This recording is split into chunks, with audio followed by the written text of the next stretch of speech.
Growing up for me was a pretty interesting experience, mainly because I got exposed a lot to cartoons and anime. I remember the first anime I can remember watching was Ponyo. And if you don't know what Ponyo is basically a Studio Ghibli movie about a boy who falls in love with a goldfish princess. You can get what type of anime it is, but I was also into several action cartoons and action anime, and one of these was Pokemon. Now, Pokemon had some contenders like Digimon as well, which I was also into. But a lot of people know of a third sort of counter to their trinity. One that had nothing to do with monster collecting, but had a collection aspect to it. And one that had a much more real basis for its battling system. And that was Beyblade. Beyblade, Beyblade, let it rip! Alright, jokes aside though, Beyblade was a pretty big part of my childhood, and I got into Beyblade right in the Metal Fusion to Metal Masters era, which is basically the first to second season of the Metal Saga, if you will. I will be referring to the saga as a whole as Metal Fight. And if you've seen the video, the video title that is, you will know what exactly this video is. See, recently I have gotten back into Beyblade after a hiatus from it. That would all be explained in an earlier video that would have come out Beyblade Day.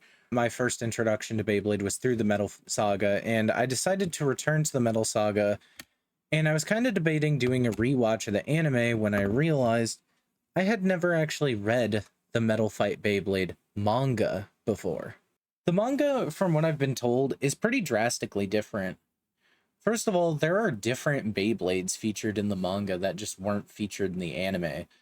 And in some cases, they even wrote different Beyblades to exist in the anime that didn't exist in the manga, such as Mad Bull instead of regular Bull, with Mad Bull acting as the pre-evolution to Dark Bull, and the same thing for certain other Bey parts, like also Mad Cancer, I believe. Yes, it's called Mad Cancer, and I'll explain why in a second. So some of the Beyblades that are featured in the manga are referred to as the pre-hybrid system, and this is because the Beyblades featured in the anime are all a part of a system called the hybrid wheel system. Basically, if you don't know, the hybrid wheel system consists of bays like Storm Pegasus, Dark Bull, Rock Leone, etc., etc. I guess Flame Sagittario before I say that, etc., etc., because those are the main four bays for each type. They're the reps, if you will. What is different is basically the hybrid wheel system features this fusion wheel, this metal part, which is the main contact points, and then a secondary wheel known as the energy wheel, which goes on top. Right now, I'll put up a picture on screen of Pegasus 105 flat and Storm Pegasus 105 rubber flat. So they're pretty similar, but you can see that Storm Pegasus has this blue part on top. This blue part is the Pegasus energy wheel, and technically it's the Pegasus 1 energy wheel. There's two other ones, being the one from Metal Masters and the one from what's the last one called? Metal Fury. But the original Pegasus has no energy wheel because it's just kind of baked into the whole metal part. And this was kind of the original aesthetic, is a lot of these pre-hybrid bays, I'll put a couple more on screen right now, have this very frame metallic design, kind of making them look like prototypes. You can see that this wheel here is this metal wheel, or this pre-hybrid wheel, whatever you want to call it, is actually just called Pegasus. Same goes for like Bull. And I think technically speaking, these parts have all been remade in some regard. I know at least that Bull was remade into a bay called Midnight Bull, and this is basically a hybrid wheel version of the pre-hybrid version of Bull. So it's kind of like an evolution 1.5, if you will. So I've even seen some fans consider this like a sort of intermediary evolution. I don't think there was one for Pegasus, though. Some people say it was Cyber Pegasus, but this just isn't true fully. Cyber Pegasus was a promo bay created for a video game, so I mean, it could be true. I'm not fully sure, but that's pretty much the deal with the pre-hybrid bays. So now I'll move on and talk about the naming conventions of the Metal Fight series so you can get kind of an idea of the aesthetic of the series before we actually get into the manga retrospective. So the biggest naming convention for Metal Fight Beyblade is actually the 88 constellations. For example, Pegasus is named after the Pegasus constellation. Sagittario is named after the Sagittarius constellation. Aquario, Aquarius. Bull is Taurus. Leone is the lion. Phantom Orion is obviously named after Orion. With, I believe it's Bering Drive actually being a reference to Orion's belt, since that's like considered a miniature constellation. If you don't know what constellations are, they're basically shapes you can figure out in the night sky, and they were believed to be depictions of ancient beings, and in some mythologies and current religions as well, are believed to have some sort of higher meaning due to them being considered to be higher beings. Of course, there are Beyblades, though, that break this convention, but a lot of them are based on members of the Zodiac. And it's interesting to keep that in mind because the previous generation Bakuten Shoot Beyblade kind of just took its own stuff from different mythologies and even made stuff up. But the main four characters for the first few seasons, and then in the last season, 5 characters, are based on the Auspicious Beasts, with Dragoon from that season being based on the Dragon of the North, the Blue Dragon of the North, Dragon of the West, Drasil being the Black Turtle of the South, and Dronzer being the Vermilion Bird of the East. And then, of course, you have Strata Dragoon, which is based on the Golden Dragon of the Center, I believe. I think that's a thing. I remember reading something about that, but I didn't research too much into the plastic gen stuff because that's not what we're here to talk about. Yeah, just keep that in mind. And it's very interesting because a lot of Ginka's moves are not just tied to wind, but are also tied to space, with one of his bays even being called Galaxy Pegasus and the next evolution being Big Bang Pegasus. All right, so now we're starting the manga portion of this retrospective. And I'm going to start by saying a few things. One, I think I iterated this already, but the manga is different from the anime, so there are spoilers for the overarching story, since the story is pretty similar overall. There's, of course, spoilers for the manga, because we're going to be looking at the manga. Additionally, I'd also like to give access to the website where I got the translated manga. That website is how I downloaded all of these PDFs, because they have a full link to the full downloaded translation. The website name is mfbmanga.jax.fyi. I'll link it in the description. And I'd also like to give a special shout out to the translators of this manga. Chapters 0 through 4 were translated by Metapod and ZP Fan Subs. 5 through 6 were translated by Unknown. It's not super sure if that's a username or just they were anonymously done. Chapters 7 through 32 were by Tatail 7228. And chapters 33 through 46 are from the Metal Fury French to English team. Additionally, also on this site, it says Metal Fight Beyblade Zero G can be found on manga decks. This first sort of retrospective will not actually include Zero G, since that's sort of a separate sub-series within this. I also want to talk about how this retrospective will play out covering the actual manga. I'm going to, in this video, cover the first 2 volumes, and I plan to cover 2 to 3 volumes. Every video is going to be 2 to 3 volumes. And this video will cover the first 10 chapters. So that's chapter 0, the preview, to chapter 9, let the tournament begin. Additionally, if there's any weird editing stuff in this, I do want to make it clear that each sort of segment of this video is recorded separately, just so that way I could tinker around with them and even go ahead and like do a redo if I wanted to.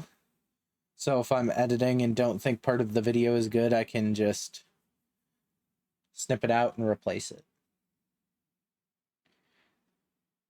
So without further ado, let's get into the actual manga itself.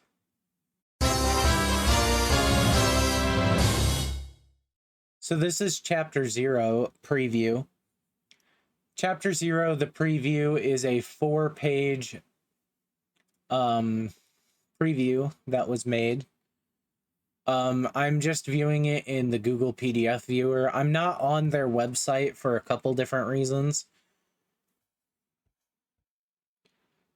Albeit I could be. I might change this later on, but I did download all of the chapters. So, yeah. So this is kind of just a preview, so I'm going to zoom in on it. But it says, next issue from October issue on. A new story begins. Metal Fight Beyblade.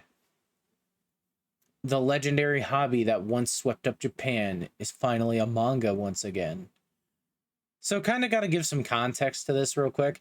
Basically, the original Beyblade, I believe, ended in the year 2004, and Metal Fight Beyblade started up again in 2009. So there was about a 5-year gap between the original Beyblade, the original Beyblade's hard metal system, and this. I also want to state that Sakura Tomy reached out to the author of the manga, Adachi Takafumi. We can see that here. And specifically said to make it not connected to the original directly. There are a few references to the original series, but it's not directly connected, and it actually exists in its own separate universe. Additionally, if this name seems different, you may be thinking of Takao Aoki, I believe that's how you pronounce that name. He is the author of the original Beyblade series. So each Beyblade series is actually written by a different author, and that's kind of part of the reason why they're not connected. So it says, new story begins. The legendary hobby that once swept up Japan is finally a manga once again. This guy is Gingka. He'll definitely pump you up. So this is an early design of Gingka, and I really like this design. I think that it definitely was toned down and is better looking for the final design, but this is an early design of Gingka that actually doesn't get used. Also, you may notice some of the names spelling are off. So Gingka's name here usually actually has a K between the A and G here. So I will be calling characters likely by both a flip between their official English name, their Japanese name translated, and what this translation says. So we get this cool, anyway, we get this cool sort of picture of Gingka walking through a city. It seems to be a more suburban part of the city. And then it says, the #1 hobby in all of Koro history. If you don't know what Koro is, that is the magazine in which the Beyblade manga was published through. So here we could see that Gingka has like a lightning bolt design that goes from his hair over his headband and onto his nose. He looks more older, in my opinion, in this, and he's got more of like this edge to him. And this like panel here is pretty raw.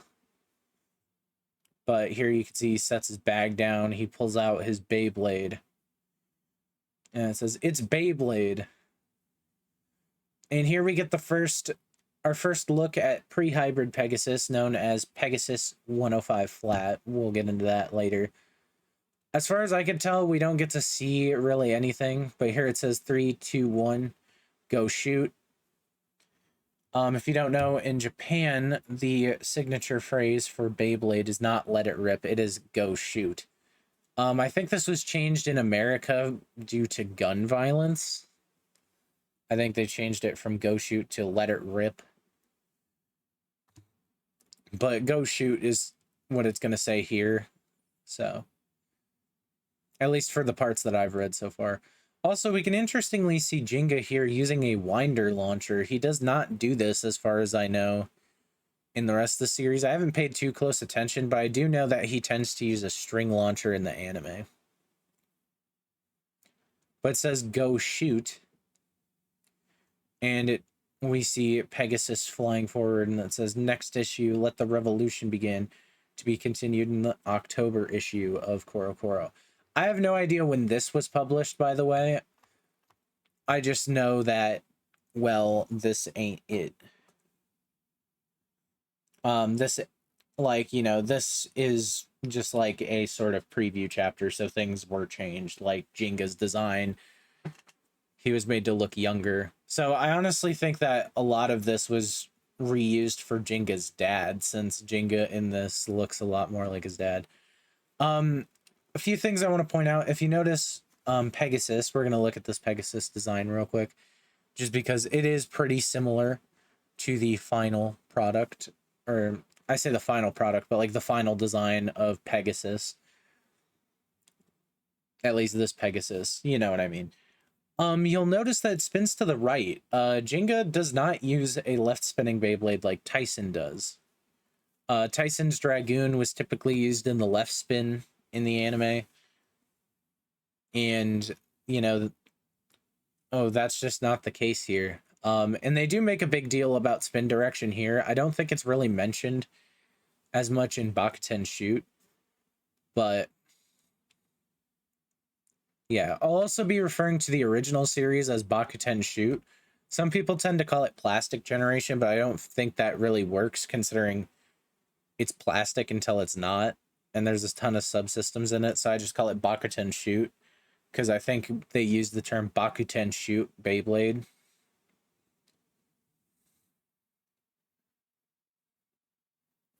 For a lot of it, but, you know, I do like this pose. It's really dynamic. We can see that Gingka actually has like a pretty decently long winder that's like the same length as his forearm.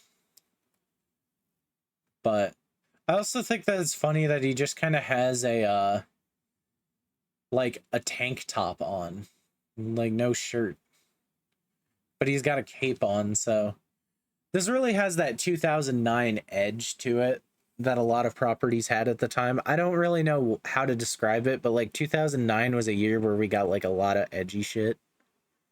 So, and I'm not saying it in a bad way. I love the edge. Give me the edge. Edge me, daddy. Wait a second. Hold that thought.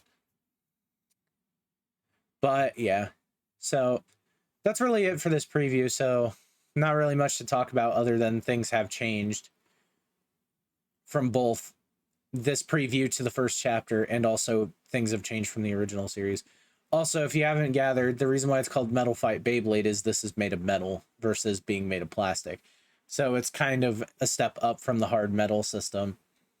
And that was pretty much a directive by Takara Tomy. All right, so here we are in the first chapter, and if you're wondering why how this is a retrospective and not me just reading through it, I did read all the way up to chapter 9, and I did see a little bit of chapter 10, and that was when I decided, I think I should do this retrospective. The whole retrospective isn't being done in this one video, by the way. This is actually going to be a series that I'm going to upload as I read the manga. So it's not going to have a fully scheduled upload time. But anyway, this is chapter 1, and you can see up here that it's a full 38 pages. So we're in for a treat. But that is including this. But here we can see Gingka's design did change. We see he looks a little younger. He looks a little younger. He's got a Pegasus thing on his, like a Pegasus symbol on his head. And here we can see this little boy with green hair in the background. We also kind of see actually what Gingka looks like canonically. So he's got red hair. He wears a blue headband. He's kind of got the blue and red thing that Tyson had, but it's more integrated into his design. And here's Pegasus. We can actually see that the center is painted blue and the face bolt here is orange. Here it looks really nice. The actual product for Pegasus 1, which I think I'll insert now if I remember to do it, is pretty abysmal looking. I don't know why, but the regular Pegasus version, like the first version of the Pegasus face bolt, just is not super duper good looking. Anyways, so this says Metal Fight Beyblade, but here we can see the title is Metal Fight Beyblade. Here we can see the various translations. The title says Metal Fight Beyblade. The blue and yellow text says let's do this, and then next to it says 3 2 1 go shoot.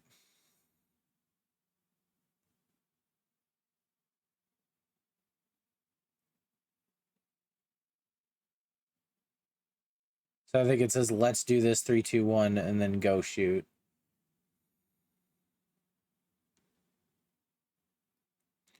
The artist says Adachi Takafumi. The white text says the birth of a new hero. And the orange and yellow text says revolutionary new story. So this is chapter 1, the arrival of Pegasus.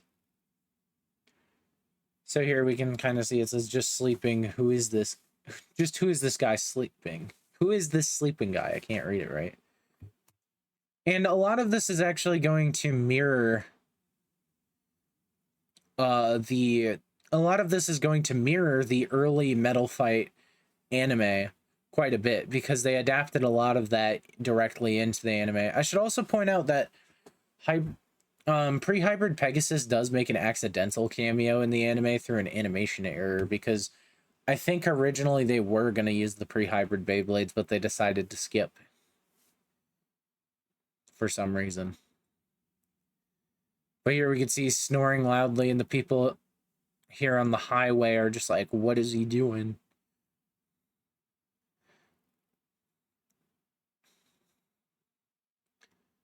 Also, I want to say that the art style reminds me a lot of Doraemon. I know a lot of Japanese mangaka actually have this style, but I never actually look up who wrote Doraemon.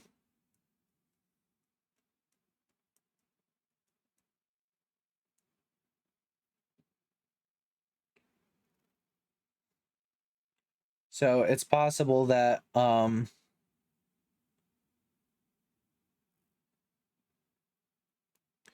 this person was inspired by that, but also, it's a pretty common style in Japan. But here we can see two Beyblades battling in like a normal stadium. This is the actual BB10 stadium, or pretty close to it at least. And they're battling not too far from Gingka, and we're introduced to this character. His name is Yumiya Kenta, or Kenta Yumiya. Kenta is a 5th grader who loves Beyblade. I don't know if he's given an age in the anime, but here he's 5th grade. And this is one of my favorite characters in the Metal Saga, at least from the anime. He's pretty notorious for his special move in the dub, where he just shouts a "Go, go, go, Sagittario Flameclaw." If I remember, I'll put a clip in.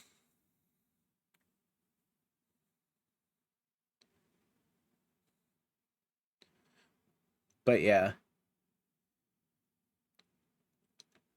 It says Metal Fight Beyblade, the hottest hobby in the world right now. And here we can kind of see two Beyblades. I don't know what this thing is.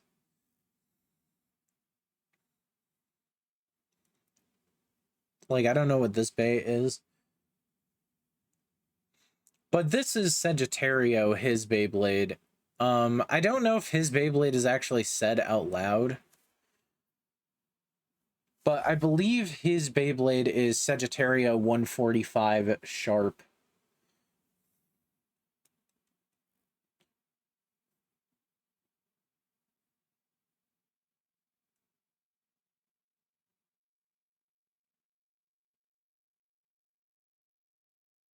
So, yeah, Sagittario is a pretty interesting Beyblade. It's a stamina type. Gingka's is an attack type, and will later be introduced to both the balance type and Leone, the defense type.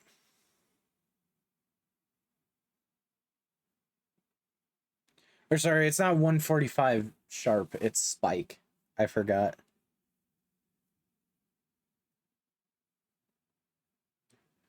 Spike is just a sharper tip that's meant to reduce friction.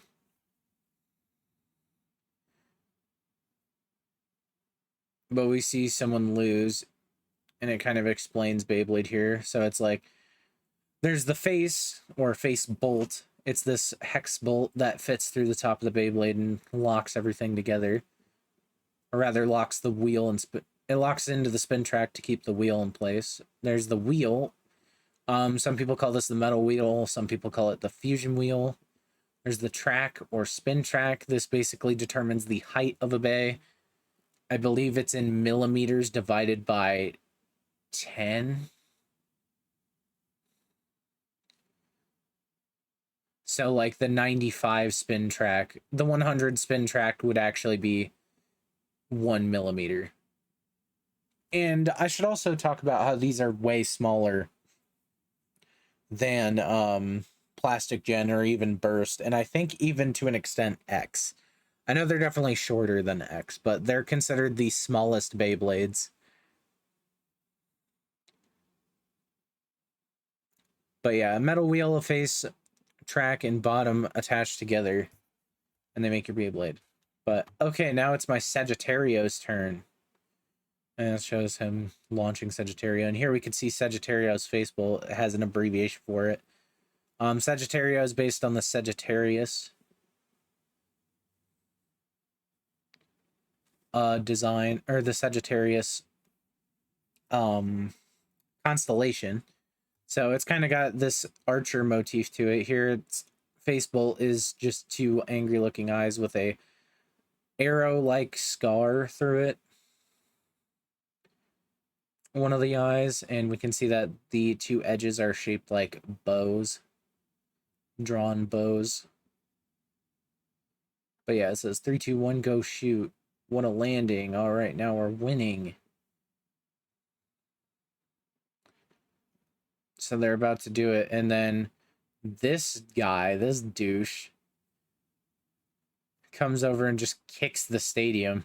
And I didn't realize this when I first read it, but apparently he's wearing gita, which are a type of like Japanese wooden sandal.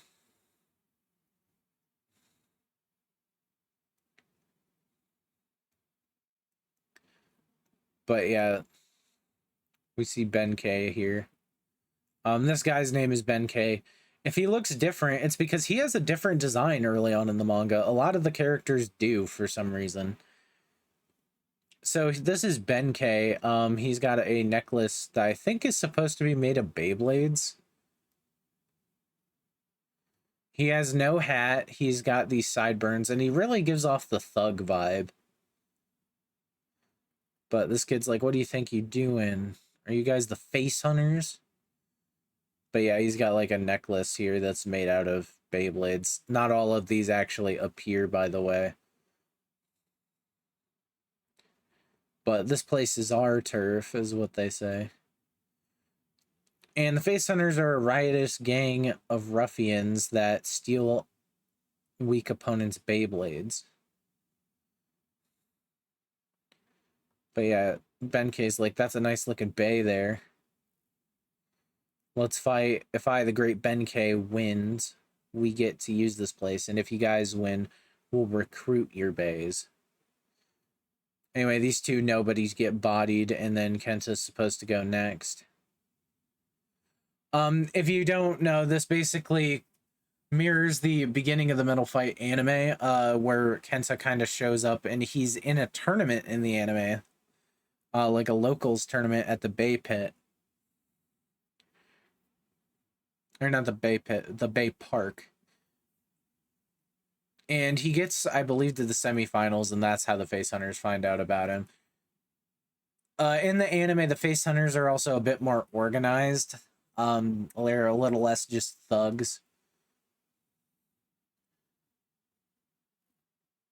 And the anime takes it in its own direction, but a lot of this is going to mirror what happens in the anime. Also, Kenta's friends are like way older than him in the anime, I think. But Kenta doesn't think he could beat this guy, and he says, go shoot. Meanwhile, the wind blows, Pegasus wobbles. This is Pegasus. This is the Beyblade next to Gingka. It says, looks like another one for the collection. And this is Bull. Bull's Beyblade parts, or its Beyblade combination is, I think, I'm trying to remember. I think it's also on 145.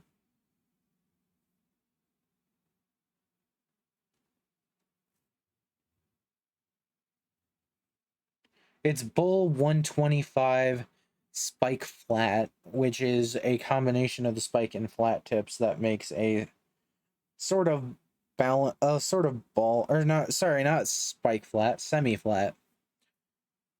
Semi-flat is sort of a tapered tip that has a tighter, it's pretty aggressive, but it also is tighter, so it's more similar to a sharp in some regards. But it has a semi-aggressive pattern. Meanwhile, the Bull fusion wheel is pretty decent, pretty decently offensive, but it gets outclassed by some other stuff.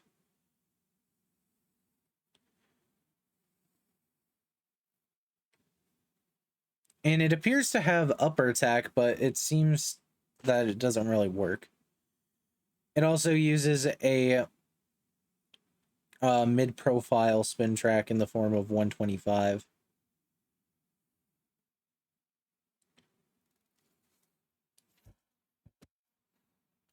Anyway, so Kenta's getting bodied, because of course he is.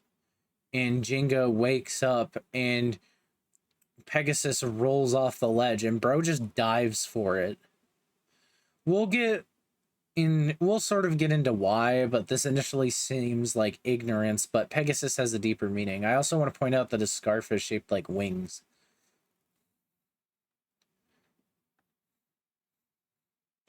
But anyway, he crashes and interrupts the battle.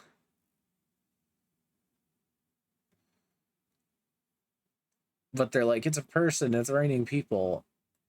He dives and he picks up Pegasus, somehow not dying from that fall face first, because it's a gag in a manga. But Gingka here meets Benkei, and then Benkei and Kenta. He's like, what are you guys doing? Benkei's got this weird bean-shaped head here.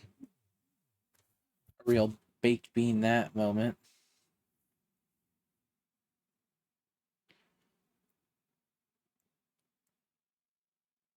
So, you know.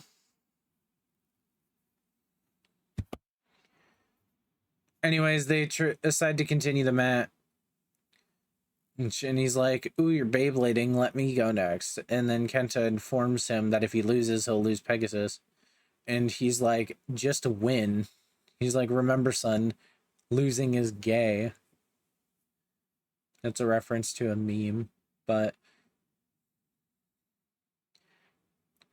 he's like, it's totally easy. Listen up. He whispers to Kenta, and he's like, believe me. And Benkei's like, no matter how many times we fight, I always win. Anyway, we see that they clash, and Bull is pushing Sagittario towards the edge. And then Sagittario hits back, and Benkei's like, what? Knocked out? Seriously? And he's like, you can do it, Sagittario. And what Gingka actually said to him was, just cheer for your bae with all your heart. You can't lose. Get it? What decides the winners in attack power and endurance? It's the blader's spirit. He's like, go. And he knocks Bull out, which shaves Benkei's head. I kind of have a personal theory that this is why Benkei starts wearing a hat, is that his head gets buzzed. But geez, that's a real knockout. And Beyblades are like that sometimes. But anyway, they run away, and Jinga's like, you did it. And they introduce each other. My name's Kenta. My name's Gingka. And then it's like, that's how I met Gingka. The thing that matters is the blader's spirit. Hagane Gingka. That's Jinga's full name, is Gingka Hagane, by the way.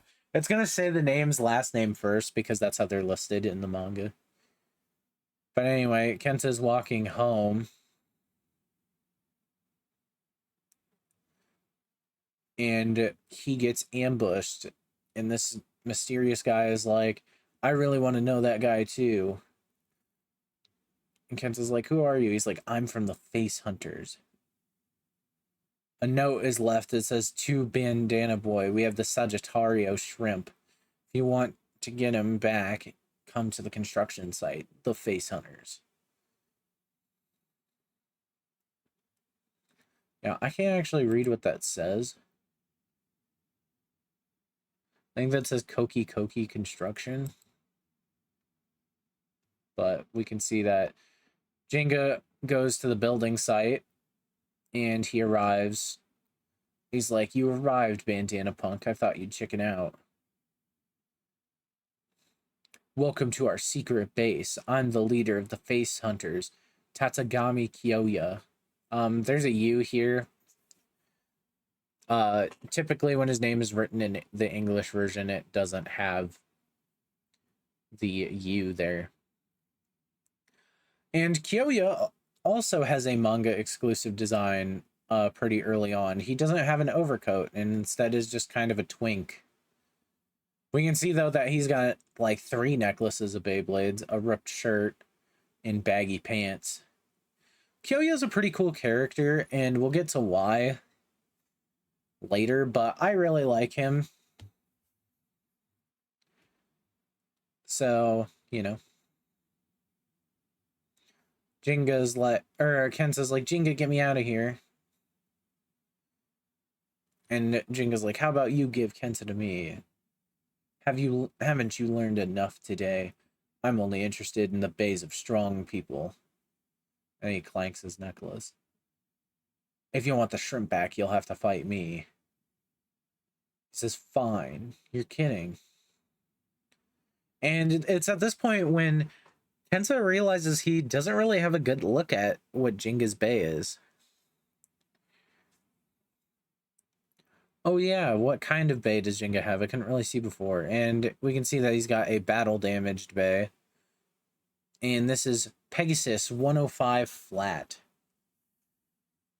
Pegasus 105 Flat is an attack-type Beyblade.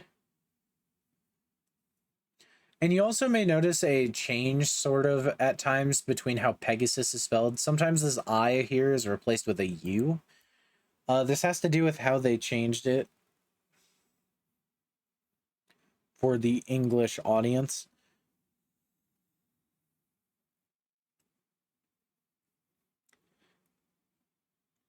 But Pegasus 105 flat is an attack type. It uses the 105 spin track, a pretty decent spin track for attack.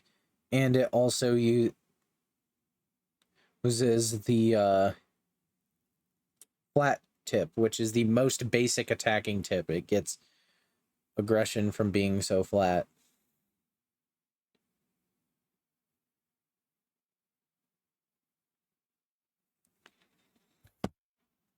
So I'll put a picture of it up on the screen if I remember while I'm talking about it.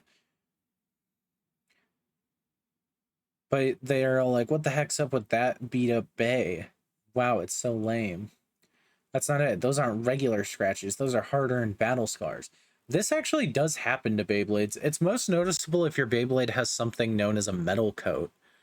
Metal coat Beyblades actually, like, metal coat Beyblades refers to Beyblades that are painted when they are released to you. And they tend to actually get noticeable scrapes and nicks out of the metal paint.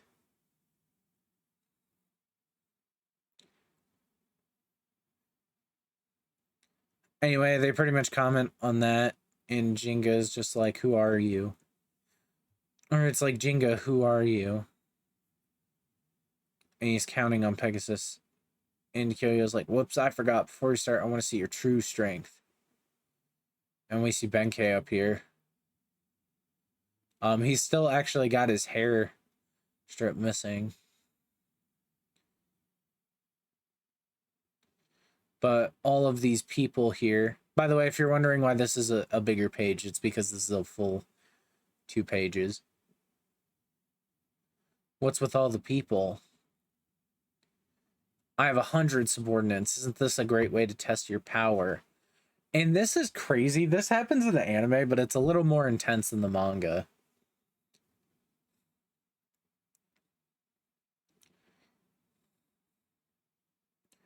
So they all launch their Beyblades at Ginga, and Ginga kind of gets damaged a little bit. And we even see him get hit across the face by one, and he's bleeding, so we get this cool raw thing.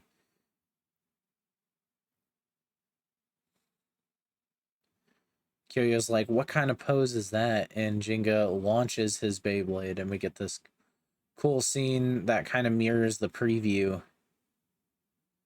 Go shoot.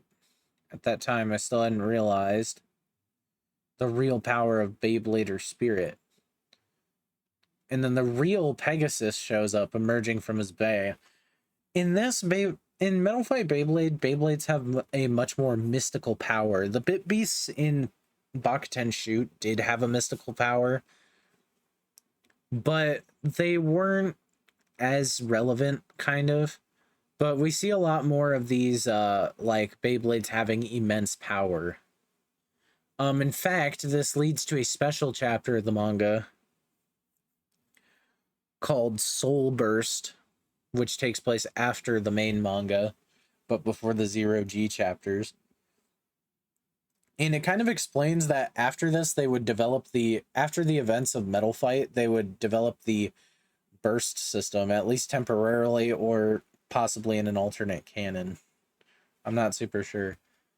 And it's specifically to make Beyblades that burst under resistance, and they're likely the more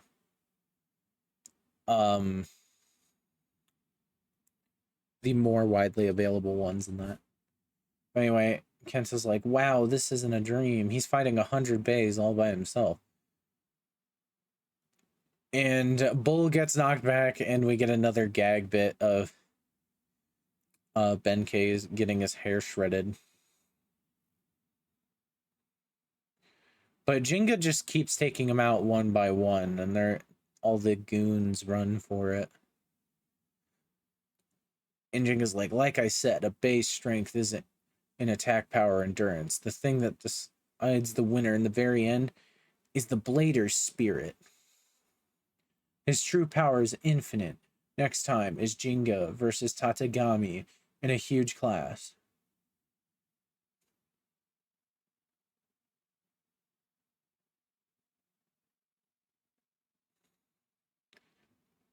Anyway, this is a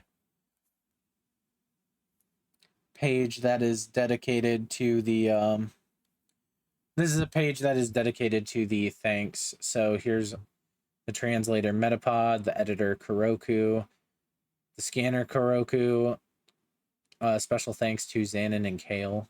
Also, Kale is Kuroku is Kale, Tixer, and DevQ.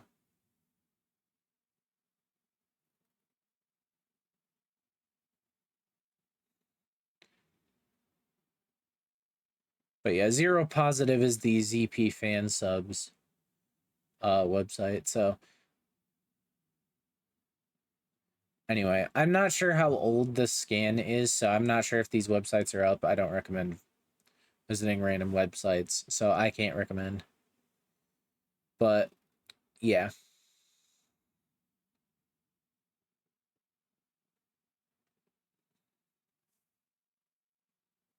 Anyways, that really concludes the end of this chapter, and we really get a nice introduction to Metal Fight just on this first chapter, even if you didn't see the preview chapter. So, I mean, I think it's really nice. Anyway, is the next chapter that we're going to move on to is called Chapter 2, Leone's Roar.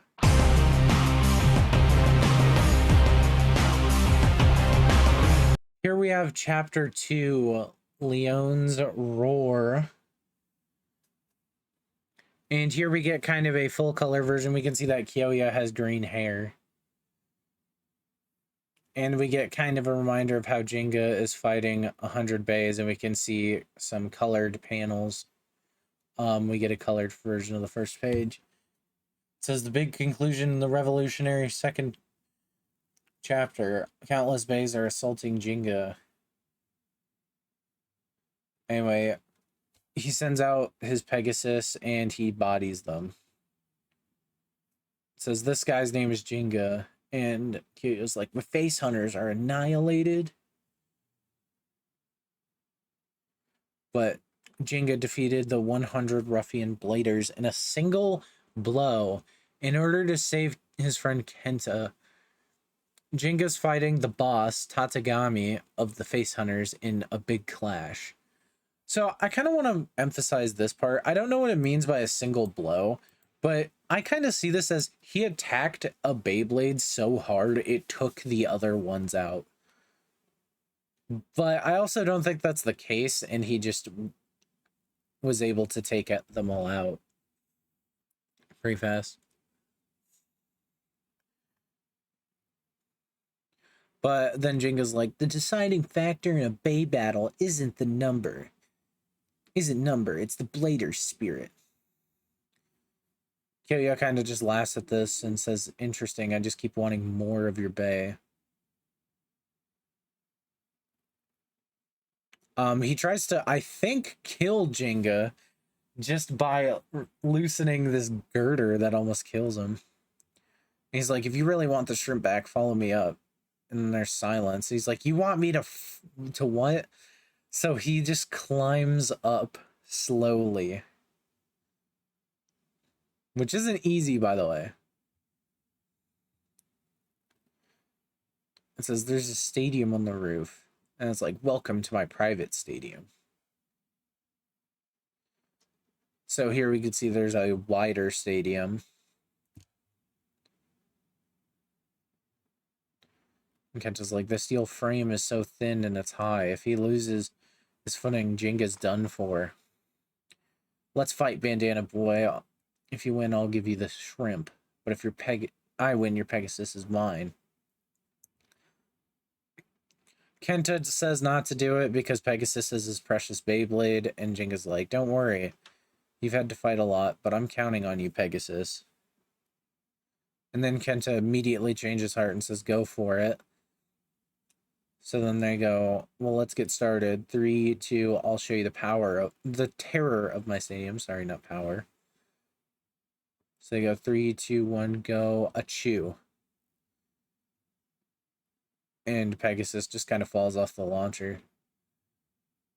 And Kyoya's like, hey.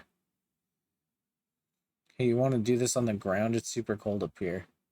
He's like, if you're trying to make a fool of me, I'll kill you. And then we get to see Kyoya's Bay Leone. So this is the pre-hybrid version of Leone, and it is a defense type bay. Meaning that it focuses more on absorbing attacks. It focuses more on, I guess, absorbing attacks and inflicting damage against opponents.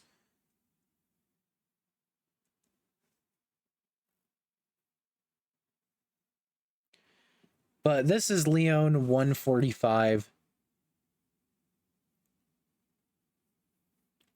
defense. The tip is literally called defense. So Leone 145 defense. The Leone wheel has 6 sort of points. These 6 points kind of have 3 smaller ones and 3 wider ones. They're meant to defend. They got some gaps though, so they can smack Beyblades away with the V-shaped gaps. They're also, I guess, supposed to resemble the paws of a lion. I mean, sure. It's got the 145 spin track and is one of the higher spin tracks in the game, just behind, I believe, 230.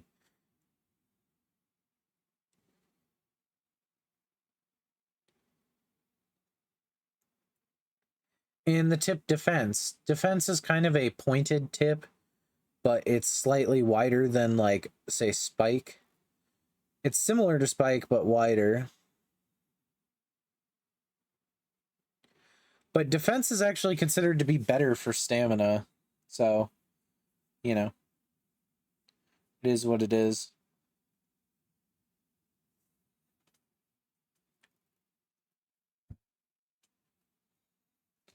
Actually, one thing I'm going to check is, okay, so we do see him with, like, a winder and not a string launcher. But anyway, they're like, go shoot Leone. Here I come, shoot Pegasus.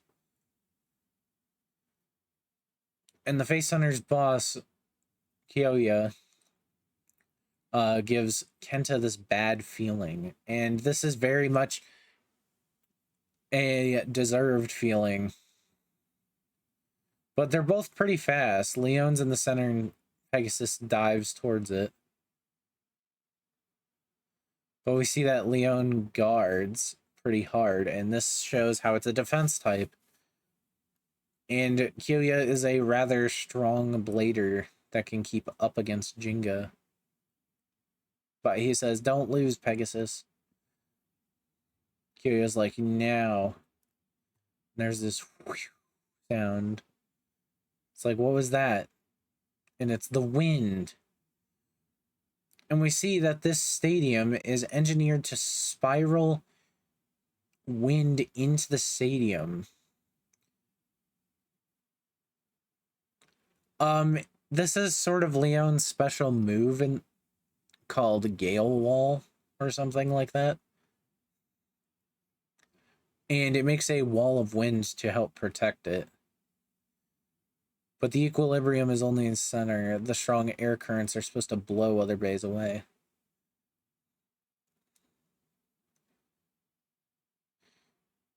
And he's like, any bay that attacks Leone is blown away. He's like, you figured it out. But just as you get it, you're going to fall to my Lion Gale Wall.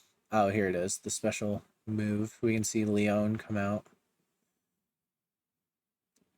And Pegasus grinds on the stadium, making this screech sound. It almost gets lost. So he's like, hang in there, Pegasus. No, don't get sucked in. Pegasus is suppressing the wind. This is bad. If I try to attack, I'll be knocked out of the ring, but this keeps up. Pegasus will stop spinning. Just what can I do?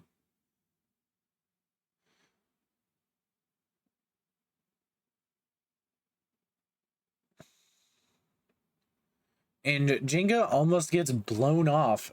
He almost dies in this bay battle just by getting blown off this fucking building. But his scarf flies up in the air, and this gives him an idea. Like, that is the face of somebody who gets an idea. But Kyoya's like, hey, now you don't have time to be stargazing. The battle is mine. Ginka's like, it ain't over yet. The battle isn't over until there's only one base standing. Technically, this isn't true, but alright. Pegasus. And then he's like, hey, you idiot. No matter what you do, it'll be the same. And this is when Pegasus does something. He rams into Leone, gets knocked out, and then the match is almost over. Or the match is over when you ring out. And Jinga's like, Kenta's like, Gingka, I'm sorry you lost your precious bay because I was captured. And then he's like, what are you talking about, Kenta? My Pegasus ain't dead yet. He's like, what are you saying? I just blew it away. It's important that I kind of mention this. If a Beyblade is airborne, rule-wise, even if it is above the play area, it is not considered to be a ring out until it touches an element of the outside of the arena. Being another player, some sort of object, the ground, etc., etc. So Pegasus gets knocked up and falls from the sky. And this is sort of where we see this, like, constellation thing start tying in.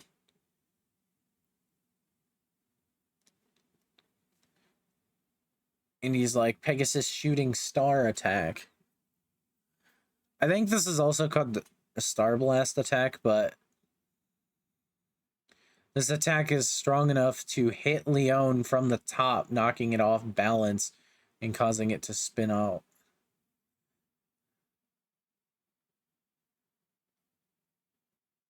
And then Gingka beats him. And Kenta's like, awesome, we beat the Face Hunter's boss. And Jinga's just taking a piss off the side of the building.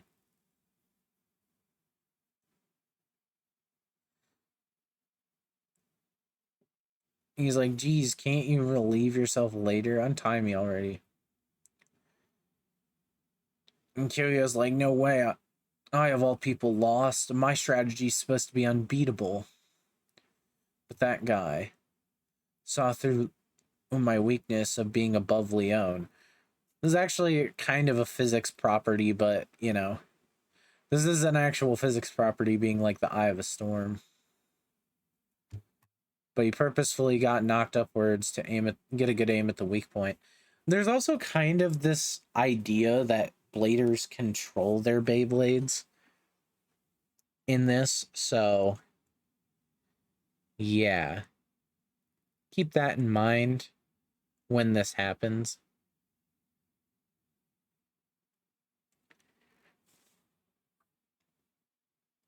Because in real life, you wouldn't be able to determine that. You would kind of have to guess if you're going to, like, call a move or something. Which, I mean, when you play enough Beyblade and you observe how your bay is moving, it gets predictable. So maybe he knew.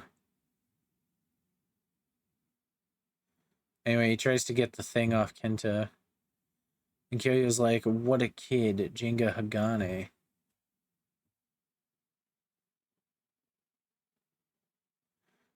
And Gingka walks towards Kyoya. He's like, what's this? Coming to let me take the shrimp and scram. Sorry. And he just picks up Leone and hands it back to Kyoya. And he's like, here's your bay. You're good friends, right? And Kyoya they kind of have this bro moment where they dap each other up. And this is where Kyoya heavily differs from the manga in the anime. In the anime, he still remains kind of edgy.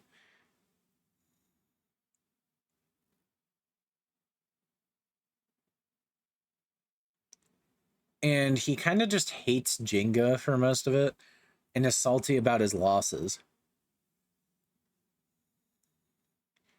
Anyway, he's like, congrats, kid. And then some ominous laughter from the sky. Oh, how touching. What a beautiful scene. Who are you? And a helicopter comes out of nowhere. And this dude comes out. He's like, I found you, Ginga Hagane. And his name is Daidoji, or just Doji if you use the English name.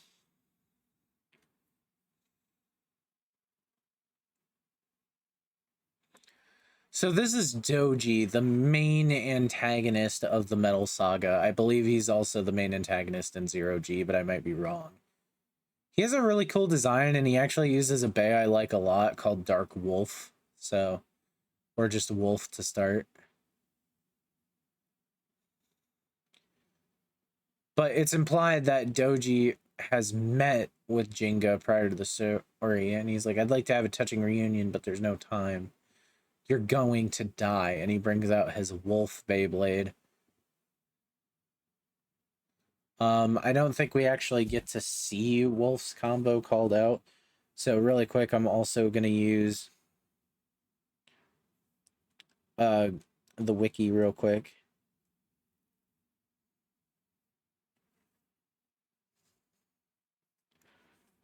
So anyways, this is Wolf, which is actually a pretty decent pre-hybrid bay.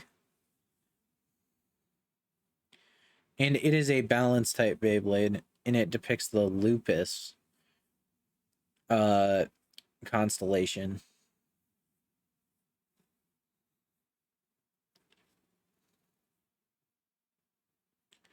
Its spin track is defense 125, and its tip is ball.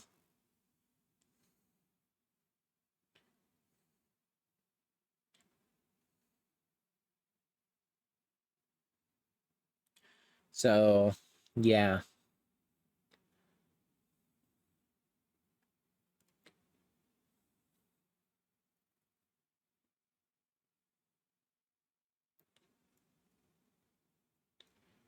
On each side, by the way, this text here, it's kind of hard to see it because the lighting, but it's supposed to say Wolf Wheel.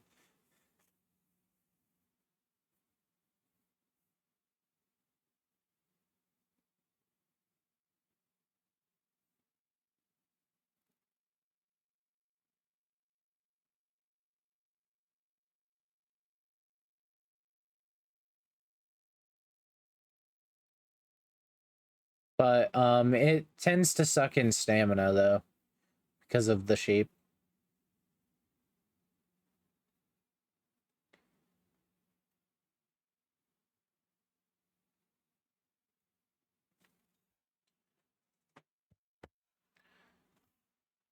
But Jenga's like, that bay is Wolf, and urges them to get out of there.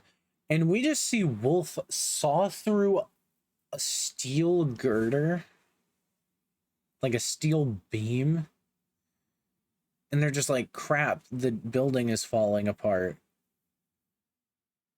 What? And you've got to be kidding. So here is kind of where I want to point out that we have our trinity here of types being... Kind of here we get to see all four types featured, being Jinga's the user of attack types, Kyoya the user of a defense type, and Kenta the user of a stamina type, and then Doji who uses the balance type bull. Anyway, we could see that he didn't even mean to like really have anything. But the building starts to collapse, and Doji's just like, get back. He's just like getting back in the helicopter, and Jinga's like, get back here, you bastard. And anyway, the building starts falling apart, and Jinga's like, Kenta, grab on, and Kyoya's like, oh shit, my castle.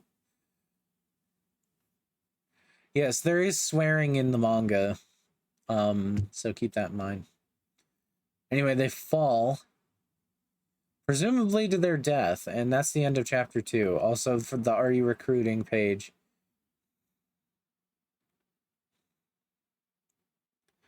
We see this. So, anyway, another shout out for this chapter. So, we have the translator Metapod, the editors Kai V, Magna, and Xanon. The scanner being Mingno? This might be... It's possible this might be a missing no, but they're from Kuroku. And it also gives a special thanks to Kaivi and Xanon. And they use the Gingka pissing thing. So overall, this chapter is pretty decent. This part I don't think happened in the anime.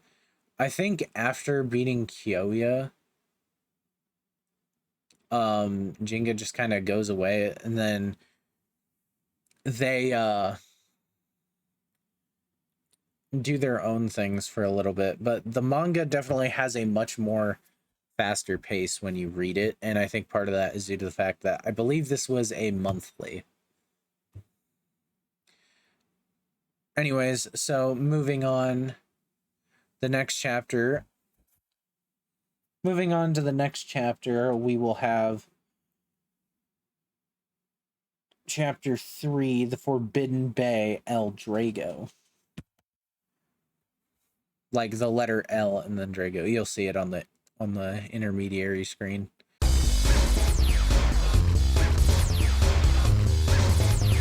So here we are in the third chapter, being Chapter 3, The Forbidden Bay, L-Drago. Anyway, here we can kind of read the text where they kind of just plaster it. It says reversal. It says this is it. The mysterious and formidable opponent Daidoji, or Doji's building a death trap. Gingka, you must survive. Reversal. Here we can see Leone in color and see that it's just kind of gray, but it's got some purple stuff, and we get to see the color of its face bowl.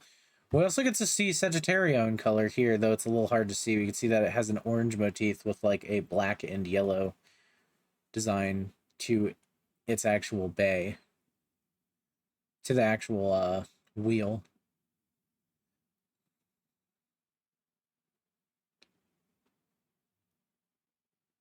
Anyway, they're falling, and Doji's like laughing at them, just like, welcome to your grave. Anyway, here's a 0 positive watermark, by the way.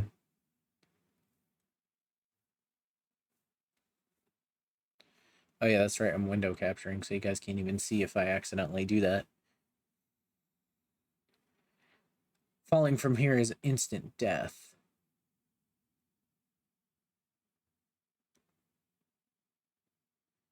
Anyway, Ketsu's like, we're gonna die. And Gingka's just like, nah, we're fine. And Kyoya's like, how exactly is this fine? He's like, I'm counting on you, Pegasus. Go. Pegasus Tornado Wing. This is its other special ability. And bro just manipulates the wind element so they can float down to the ground. And his scarf is conveniently there. Kyoya's like, wow, you did it, kid. And then Gingka just kind of falls over. And Kenta's like, yo, yeah, how could you? He's like, I didn't do nothing. Don't worry. I'm sure he's just sleeping. Who's there? And this is a character named Hokuto, a friend of Jinga's.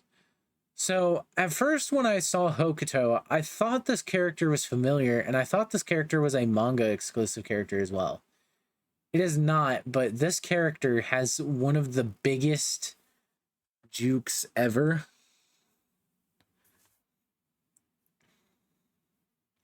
But this is a friend of Gingka. Anyway, it's going to start raining, and it's like, let's transfer him to a safe area.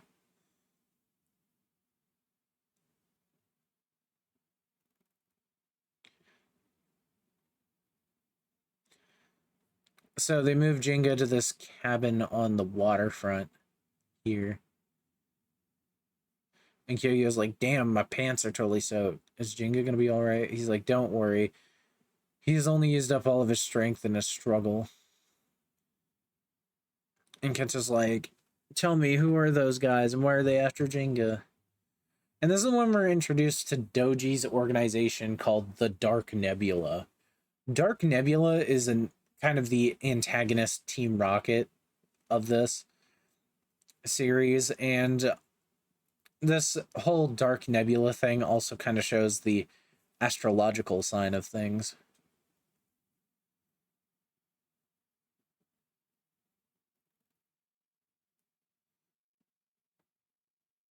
They are an organization is looking to misuse the hidden power.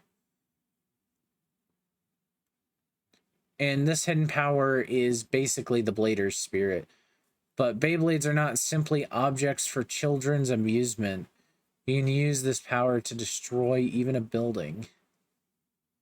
Because of that, since long ago, only select people have been able to harness this power. I think if we zoom in, we can see, like, I don't know who these are supposed to be, but we could see some sort of samurai, a knight, a couple of other people back there. To quell the raging seas. So in the manga, it's a little less obvious, but I believe this is supposed to be a depiction of Moses parting the sea with a Beyblade. Here he seems to have like a Greek design, but I don't know. And we see the ability to control the power of the earth and to quell the raging seas. That is the mission of those who hold the bays. However, recently, the group called the Dark Nebula has gotten a hold of a bay they were not meant to use. And that bay is called L-Drago. You can see it's literally the letter L in Drago. L-Drago is probably one of the coolest Beyblades, by the way, and looking at the fusion wheel, you can probably guess why, but I won't talk about it just yet until we get to see it show up. Where it's mentioned. But it has the power of evil. Kyoyo's like, but what do those Dark Nebula guys want with Ginka's life? And it's that Pegasus is the only Bay that has the ability to destroy L-Drago. We can see L-Drago sort of locked in this armlet thing. In this panel here. Or set of panels, rather. With that, those who oppose the Dark Nebula are starting to die out. And then it returns over here, and it's like, with that, we're one step closer to our goal. And this guy starts laughing, and Doji is confused. And he's just like, do you think you actually got rid of Gingka just now? And Doji's like, you mean... And this dude's like, he's still alive. This dude's kind of crazy. We'll get introduced to him properly in a little bit. As a matter of fact, it literally introduces him right here. We've arrived at the main office. Sir Ryuga has returned. Ryuga is spelled with 2 U's here. I think normally in English it's spelled with 1.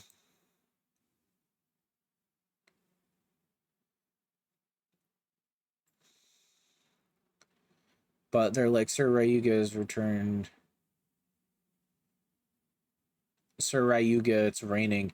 And this is where stuff gets crazy. Search for Gingka, find him within 5 minutes. It's dangerous. Or sir, quickly. Anyway.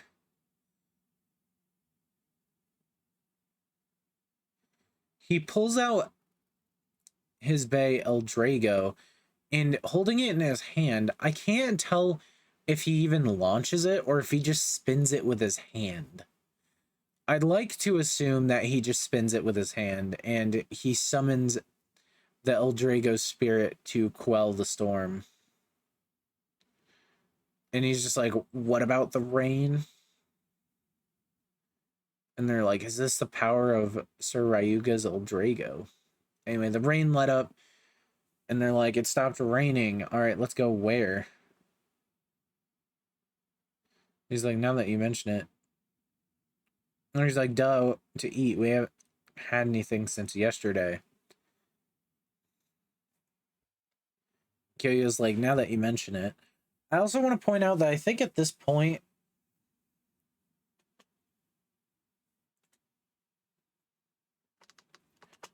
I think it's that at this point,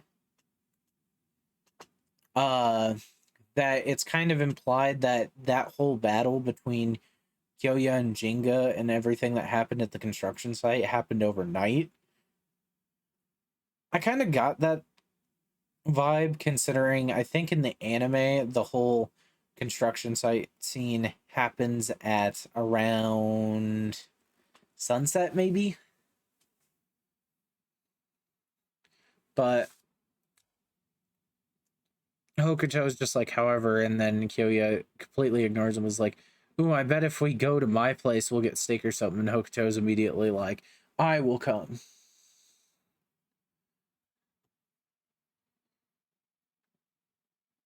Kyoya's like, take that off, and Hokuto just denies to do it. And we're introduced to a new character. This is not Ryuga, by the way. But he goes, heh heh heh. Oh, so I found you. This is where you were hiding. They sent someone after us. And this is Busujima, a blader under Ryuga. This guy does show up in the anime, but only very briefly. And he's not even like, doesn't even show up at this point in the story. Neither does Hokuto. This is where the anime starts to deviate, so he's like, how lucky, my mission's to locate Ginga, but if I destroy Pegasus here, I'll be promoted to management. And here it says that bay is Esculpio.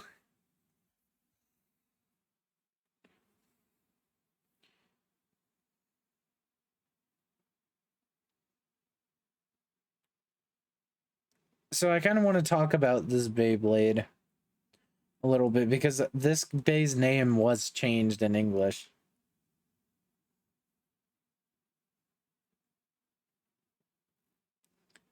But this Beyblade is called Esculpio.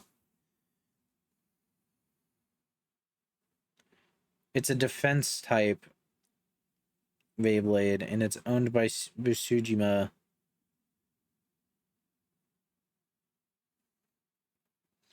It was supposed to be released in 2008, but it was delayed until 2009.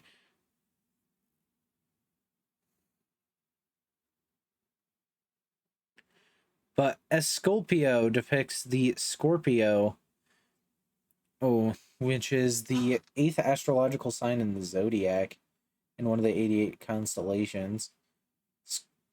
Esculpio is a thick wheel that consists of 2 large scorpion tails, as you can see right here in the design and on the opposite side, which are supposed to give it some defensive properties.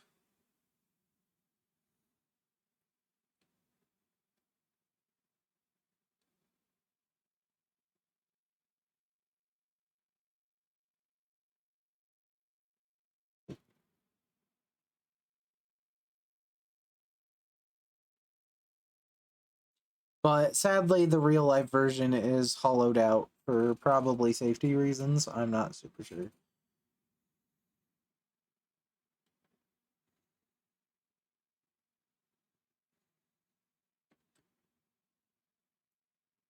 Its spin track is Wide Defense 145, a gimmick version of the 145 spin track. 145 has a lot of gimmicks added on to it over time. These all have the same measurement, but it has these 3 defensive wings that are supposed to stick out.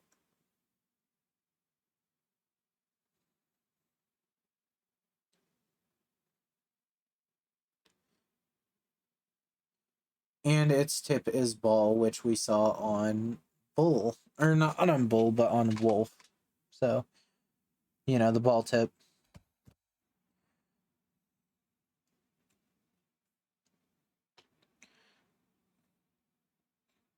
Anyway, he's sending it, Scorpio, straight at Pegasus.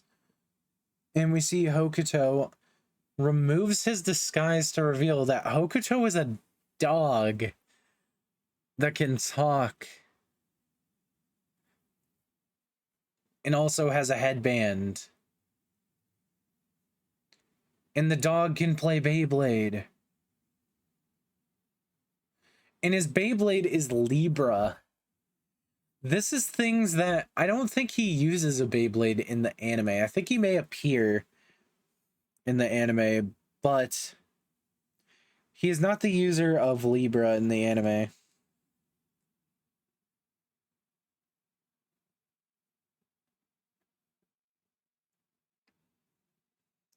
But his Beyblade is Libra Downforce 145, another gimmick version of 145 that has these wings that are supposed to cause downforce and right spin. And it has bottom spike.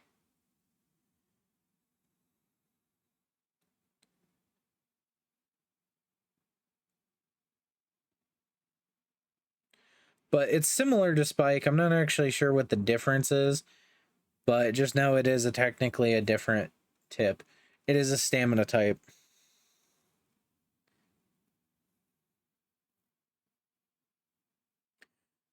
It's also at this point that I should mention that a Hasbro version was released called Thunder Libra, which uses a special version of the fusion wheel called Thunder, which acts as a hybrid version. This Beyblade is also typically depicted as green and blue.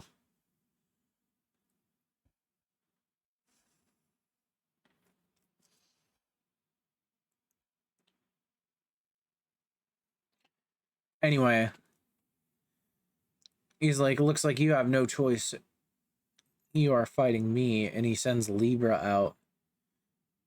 He's like, the dog is a blader, go a Scorpio. And they clash. Here you can see the spin track. He's like, damn, he's aggressive. But there's no way I can lose this time. And the dog gets hit directly by the Beyblade. And Kyogo's like, get up, boy. What a cinch. I'll start by destroying your Libra. Smash in time. And Kenta's kind of just like, ugh. But then, boom, Pegasus shows up.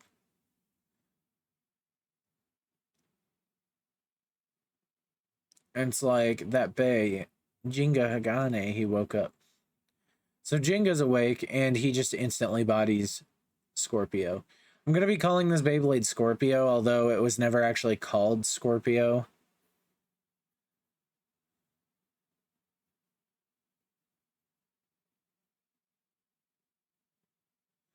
But it is based on it is implied. This character also uses a Beyblade called Scorpio, called Rock Scorpio, so it's pretty obviously Scorpio.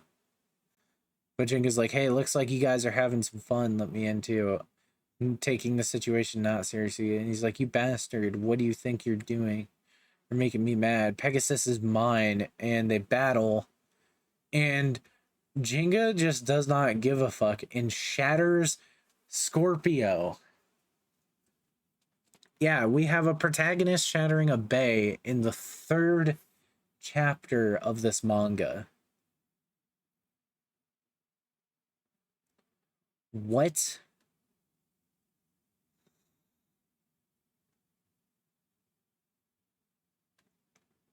But yeah, we can even see the Scorpio face bolt is cracked. And Kyoya's just like, that's the guy. And they all gather around him.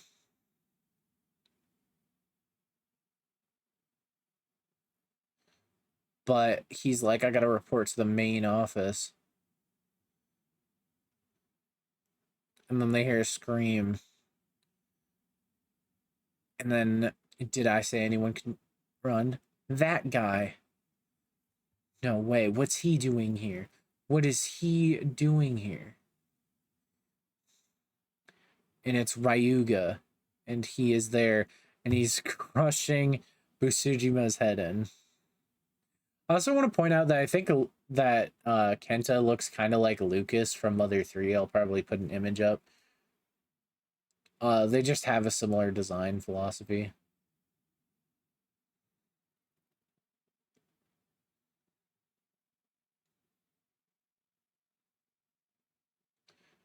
Anyway, Ryuga is revealed to the cast. So anyway, the credits. The scanners were listed are Xanon and Mingno. The translator is Metapod. The editors are Cave, Kyvie, and Magna.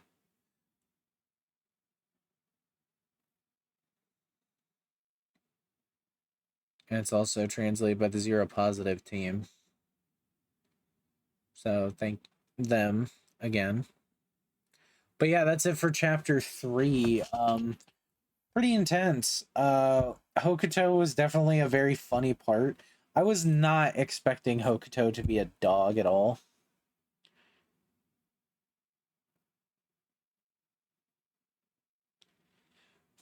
But next up is chapter 4, Clash Gingka versus Ryuga. And chapter 4 is actually the last chapter of the first volume.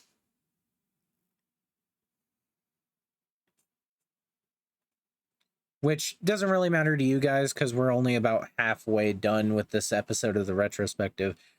I kind of decided to make these two volumes for a particular reason, which is I really wanted to give you guys some meat to watch so, you know, you can come back to it.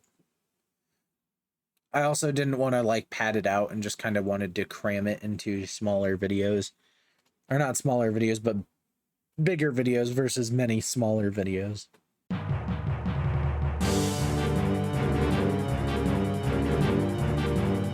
Anyways, chapter 4. Really quick, I want to point out it says by popular demand, an anime series. Go to page 48 for details. It's talking, I believe, about page 48 of the overall Koro magazine. I'm also going to take a drink of water because I've been talking a lot. Like straight yapping.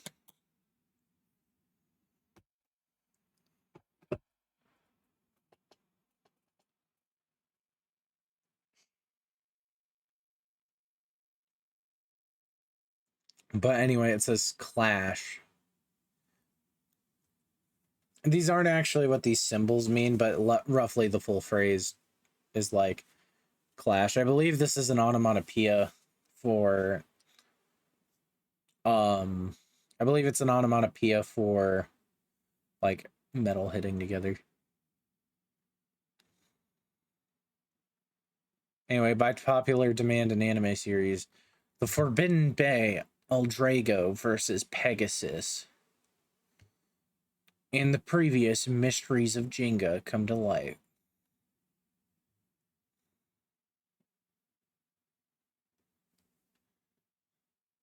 Anyway, this side part says Ryuga using the L-Drago to target Gingka. Just what is between these two? If you're wondering why that's sideways, it was likely written off to the side down. The biggest reason for this is actually because in Japanese, you can not only just write from right to left, but also from top to bottom. Both are frequently used. But he's like, I've got you now. You're Ryuga. No way. Yes, he is. The leader of Dark Nebula and the wielder of the Forbidden Bay, L-Drago. Now, Ryuga is a character that I will say a lot of people like. And I like him too, just maybe not as much as other people. This dude straight aura farms over people. Like, I guess the technical term would say this dude just mogs everybody because of the amount of aura this guy has. If you say it's not that serious, Ryuga immediately looks you in the face and then kills your whole family and says, yes, it was that serious. That's Ryuga.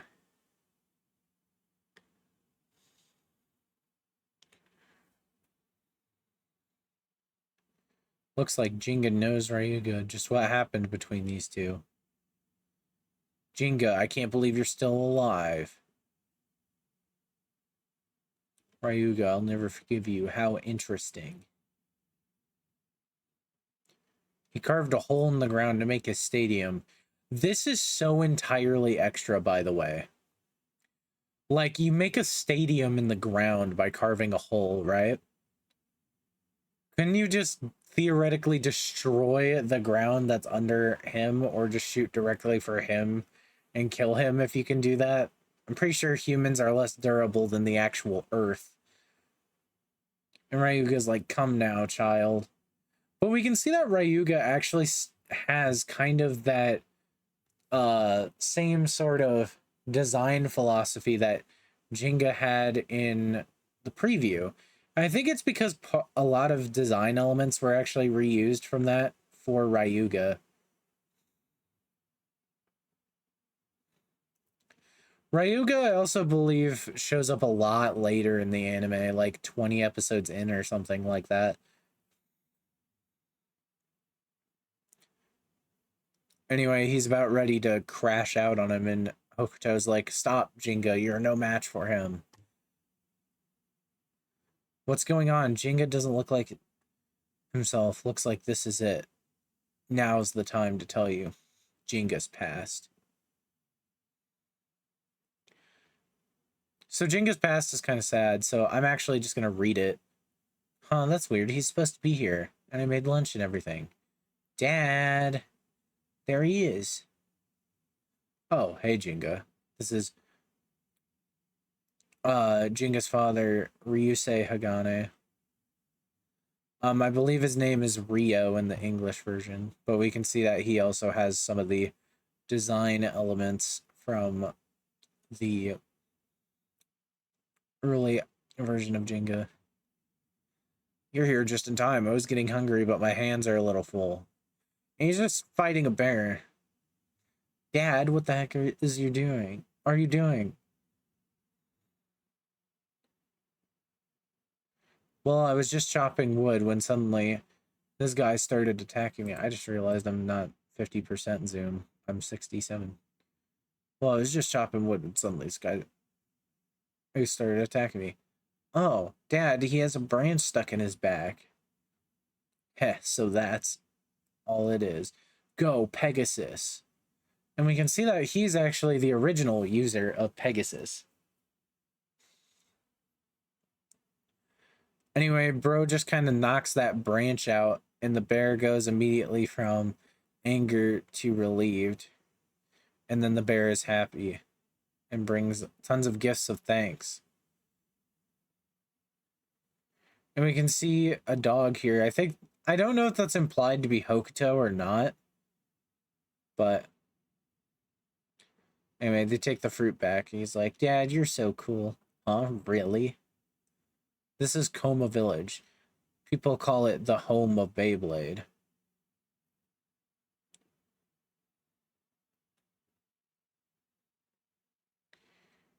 Oh, Pegasus Agane has come home. The Forbidden Bay, L-Drago, was born here. Hey, Dad, want a Bay battle? You wanna? Alright, but Daddy won't lose. I feel weird saying it like that. 3, 2, 1. Go shoot. And here's something interesting. We can see that Gingka is using a Pegasus here, but it looks different, and it's got a different facebolt. I think this facebolt says trainee or trainer on it, and I don't know what this kanji means. So if anyone actually knows what this means, I would gladly know, like to know. I can search it here. You guys can't see it, but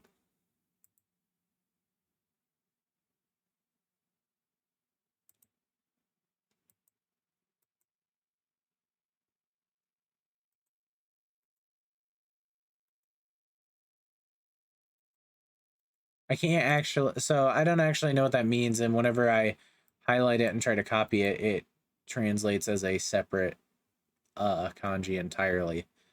So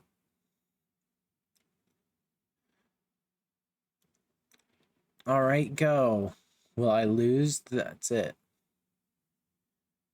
Dad and Beyblade are the best. However, half a year ago, Gingka's sleeping, and then Hokuto shows up. He's like, there's trouble. Oh, woof, Gingka. What's wrong? The village is being attacked by a strange group. You must hurry. And they just have like a terrorist attack happening in their village. It's getting burned down. It's kind of hard to see, but his village is getting destroyed. And his dad is running up to the volcano. He's like, haha, I finally got it. So this is the Forbidden Bay, L-Drago. Looks fit for a king.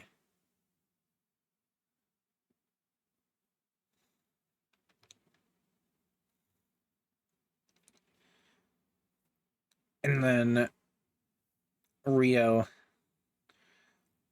shows up and he's like, not gonna happen. Who are you? I'm not gonna let you have that bay.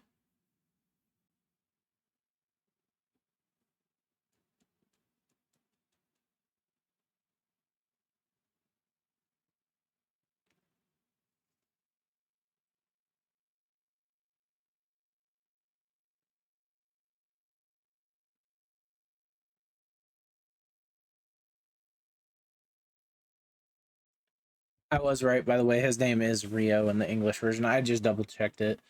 I won't let you have that bay. The guardian of the Forbidden Bay, Pegasus, huh? How interesting. That's L-Drago, the Beyblade infused with too much power.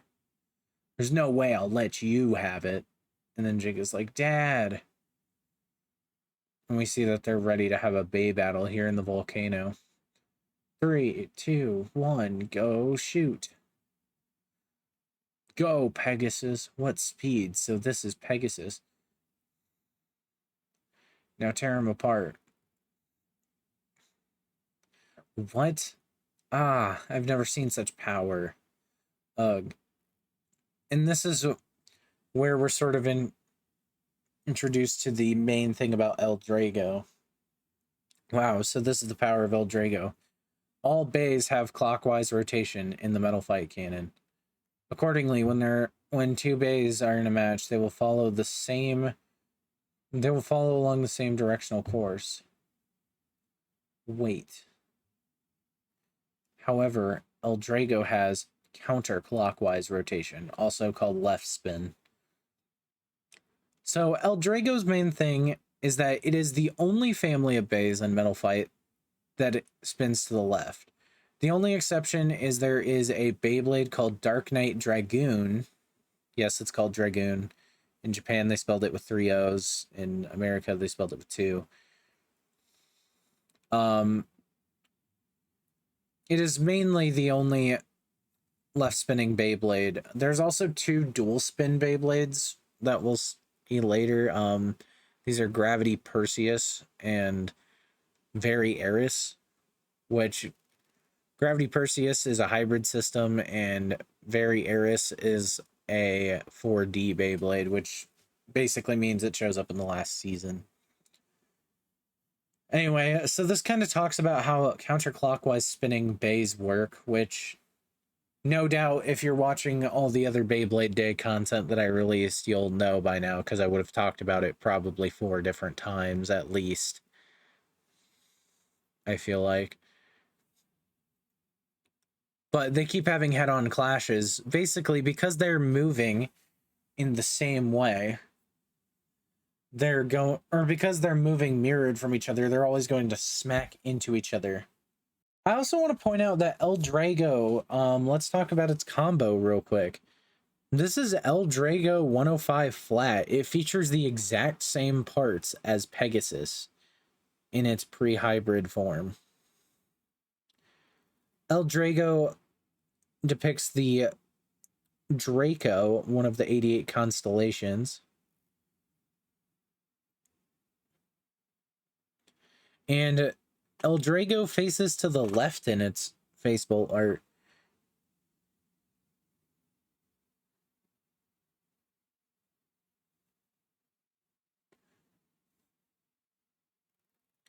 The L-Drago wheel is meant to kind of mirror the Pegasus wheel in some ways. 105 is a pretty decent spin track, and flat, it's a basic attack type.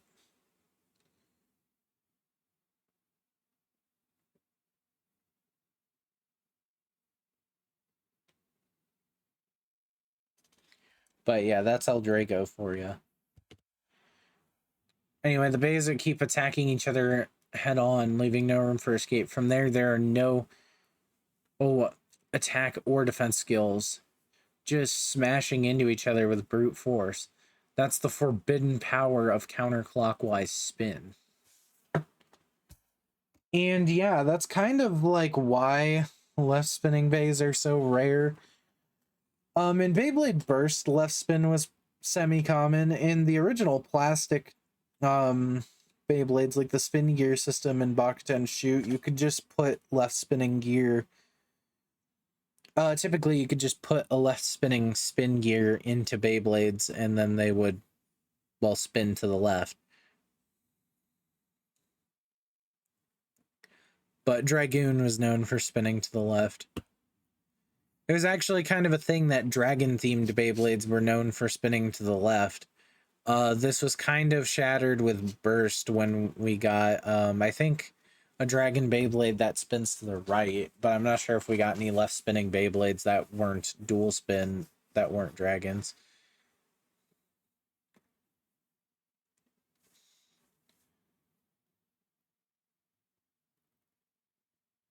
Anyway, we see that big smash happens. And Gingka's like, Dad, this place will be destroyed. We must hurry. That's it. And then they walk away. Ryuga walks away. By the way, in the anime, this features the evolutions, for one, of these bays, by the way. But two, Ryuga picks up, I think, either Ryo's scarf or headband and wipes L-Drago off with it in the anime. With that, those fools must have sunk into the lava. Crap, the exit's blocked off. Gingka, listen carefully. You're the only survivor. Dad, what are you saying? The only one who could stop him is Pegasus. Got it, remember that. The one thing that decides a Bay battle is the Blader's spirit. Pegasus to Gingka's side, and then he smashes through the rocks with Pegasus. And he does this whole, like, elaborate death thing. He's like, grow strong, Gingka. And then Hokuto pulls Gingka out of there. He's like, let me go. Dad's still... And then a rock slide happens, which kills Gingka's dad. Just right there. And he picks it up, and then he just kind of shouts for his dad. On that day, we lost everything to that man's hand. So that's... I'll never forgive you. I will defeat you. I also like Ryuga's facial expressions in the manga, just because his eyes are less, like, detailed than everyone else's, so he's just kind of, like, got this stare. He reminds me of the Pokemon Electrode. A little bit, so...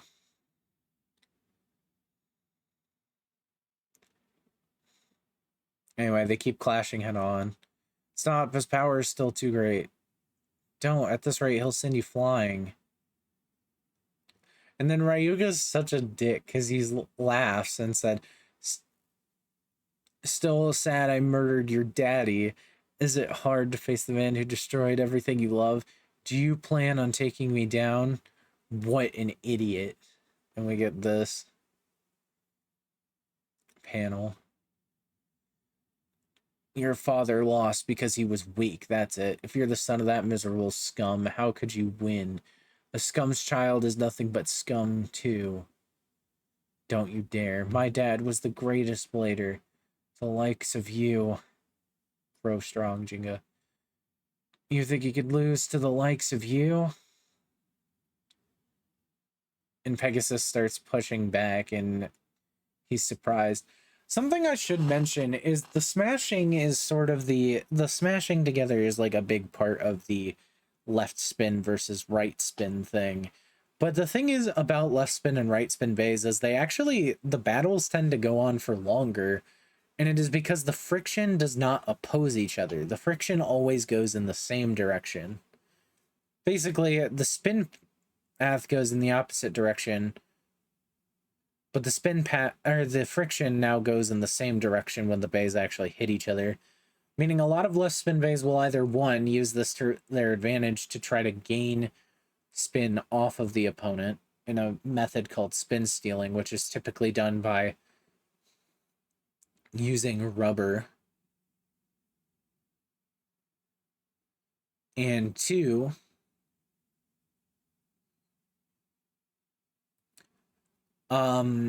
it just results in not a lot of damage being dealt by just grinding hits. So left spin bays mainly are good for... Left spin attack types are typically good for countering other left spin attack types. Actually, left spin bays as a whole are good for countering themselves in terms of type, at least from what I've observed actually playing the game. But no way, even with my higher rotational velocity. Pegasus. Go Gingka. Got it. Gingka, remember that. The one that decides a Bay battle. The one thing that decides a Bay battle is the Blader Spirit. Look at me, Dad. I'll beat this guy. Will he? Jingo's single blow of wrath, a reversal. And that's the end of this chapter, which was translated by Zero Positive.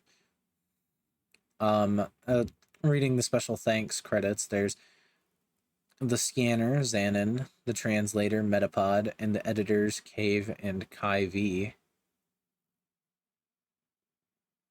So, yeah, that's really it for chapter 4, and that actually wraps up the first volume of the Metal Fight manga. Now, we're not done with this review yet, or I say review, but with this retrospective of this first part of the retrospective yet, but I do kind of want to talk about how this volume leaves off. It leaves off on the cliffhanger of, will Gingka actually manage to beat Ryuga? And we will find out the answer. But I think you know the answer, because I'm going to tell you that, well, I already told you that there's 46 chapters at least of this manga. So, yeah, it's pretty obvious that Gingka either beats Ryuga and Ryuga's just not relevant, or Jinga's gonna lose and have to beat Ryuga a different way. But anyways, that's it for this chapter. So next up, we'll be starting volume 2. Starting with chapter 5, Get Up Gingka.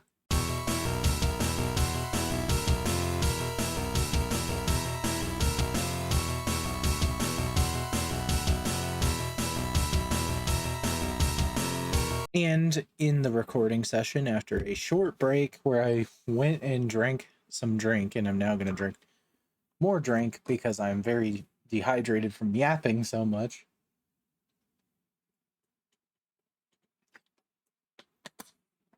is the beginning of volume 2, chapter 5, Get Up Gingka. Here we have this neat little wholesome picture of Ryo and Gingka assembling Beyblades. And from here on out, it's a different translation team, by the way. So, yeah, you can see that the proper name is used here. They spell it with the K. So I think it's, I don't know if it's Gingka or Gingka, but I believe I've heard it pronounced Gingka either from the anime. My memory is just a little rusty, but here we can see them assembling Beyblades. And we get this flashback again. Grow up strong, Ginga. Dad, that day I swore. Also, we get these cool little key arts of the characters now. And I really like this manga's art style a lot. I actually prefer the way the manga looks over the anime. The anime had to cut a lot of details and kind of, you know, it's different artists. So, you know, it's like okay, but it's not as good. That day I swore that one day I would defeat you. Raw. And then they smashes it upwards. And they're like, he did it. And it's like, no, not yet, woof. Right, he goes like, raw, and lands on the edge of the stadium. L-Drago withstands the attack, just barely. That Gingka actually managed to push me to my limit. I'll have to finish him off right here. Or after all. Watch out, something's up. And he starts doing this dark power. Dark move. Dragon Emperor Soaring Bite Strike. And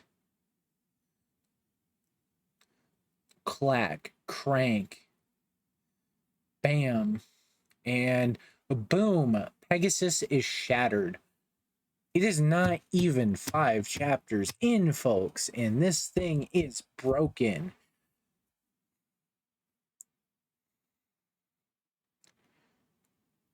But, you know, that's what he gets for not maintaining it. It was clearly damaged before. Anyway, Pegasus is shattered, and so is Gingka for a moment. But the Pegasus face bolt is fine.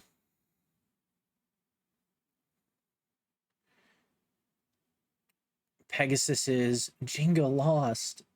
And Ryuga's here cackling. He's like, yeah, which brew of the witch's hand will it be?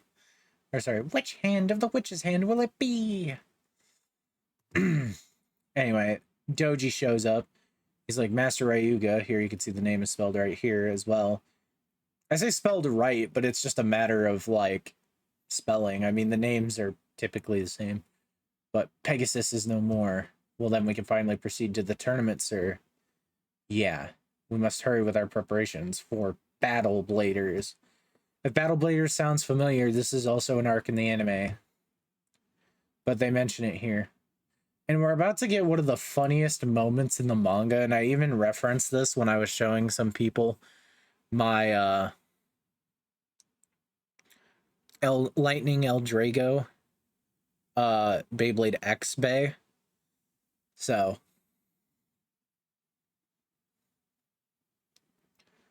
Ryuga's kind of just like, and does this face. He's like, go get your dad to buy you a proper Beyblade, boy.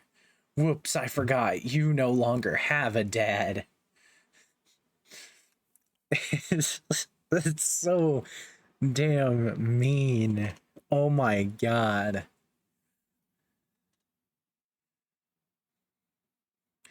Even Kenta's like, damn.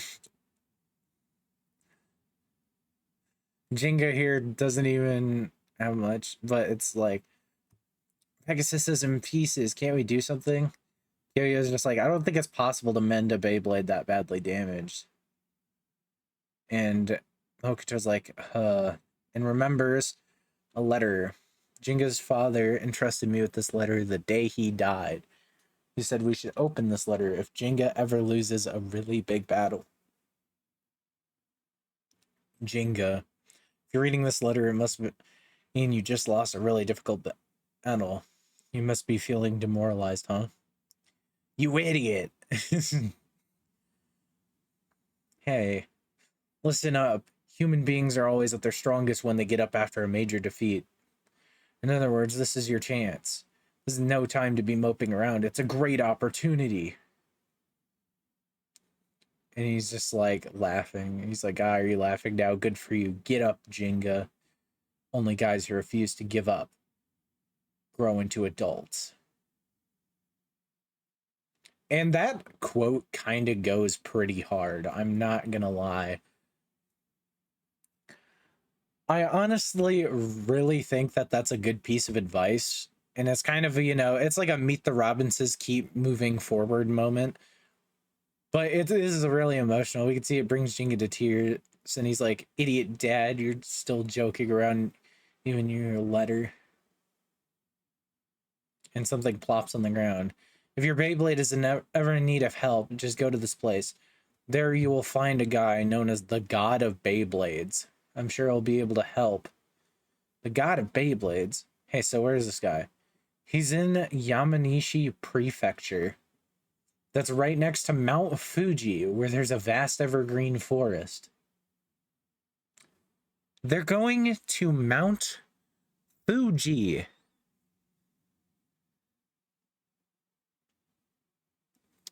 You can't make it up. Like, you literally can't. So what do? They naturally just go there. And they've been walking for 6 hours. This forest is referred to as the Ocean of Greenery because people who go in never come back out. People say it's a magic forest, and Kyoya naturally gets worried. Kyoya's like, hey, Gingka, are we really heading the right way? And Jinga's like, it beats me. Strange, it should be around here somewhere, but... And what did they spot? That's the sound... Or what do they hear? The sound of a Beyblade. There appears to be someone over there. And it looks like a blade or two. We're saved. Hey, hey. And then they go. And it's a monkey. Like, just a straight up, like, pretty realistic looking monkey. Playing with a Beyblade in a stadium.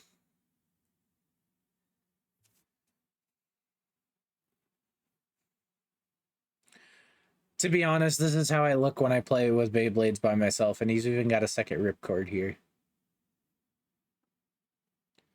It's a monkey. A monkey's playing with Beyblades. Unbelievable. Look who's talking. You're a dog. Then again, why is there a Beyblade deep in the forest anyway? I know, this must be the place the God of Beyblades uses as a training ground. I see, and the monkey must be imitating what he does. Yo, monkey, have you seen the God of Beyblades around? Obviously, the monkey can't speak English. Huh. If you defeat me in a Beyblade battle, I'll tell you where he is. Is that so? And Kyoya is like, alright, but don't expect me to go easy on you just because you're a monkey. 3, 2, 1. Let it rip. Also, I guess in this part of the translation, they start using let it rip. It's just, it is what it is.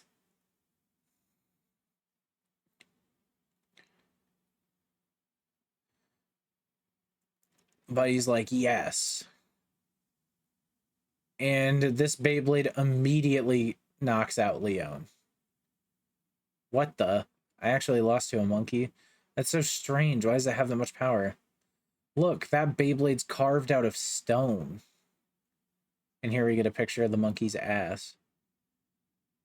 That monkey's Beyblade is really heavy because it's made of stone. Ordinary Beyblades don't stand a chance against it. Woof. Yes, such a thing exists. I'm not super sure about the science behind this, but wouldn't the metal Beyblades be better? I don't know. There's probably something that's like, oh, the stone one would be better. Also, this stone one doesn't even have a place for the launcher prong, so I'm confused. That monkey's Beyblade is really heavy because it's made of stone, yada, yada, yada. Monkey smacks its ass. And Jinga's like, all right, your next opponent is me. I challenge you. Jinga, but your Pegasus is in pieces. Forget that I still have this Beyblade with me. The trainee Pegasus. This is a manga exclusive Beyblade called Practice Pegasus. It's made of wood and appears to be held together with zip ties. I think that's what those are, zip ties. Practice Pegasus is basically just a wooden version of pre-hybrid Pegasus and naturally is manga exclusive. Anyway, I still can't translate this. It doesn't highlight properly. But anyway, Practice Pegasus. Isn't that the Beyblade you used when you were a kid? It's the wheel's made of wood and it's very light. You can't possibly win with that. Nope, this Beyblade will do just fine. Victory is in sight. This kind of highlights Gingka's specialty, which is the Pegasus line is actually typically a very light line of Beyblades, typically focusing on speed to get knockouts and using precise slams of the weight to knock the opponent out. Victory is in sight. Let's do it, monkey. And he challenges the monkey to a Bay battle. 3, 2, 1, let it rip. They start battling, and Gingka's Beyblade is clinging to the other Beyblade. And he pushes it slowly towards the wall.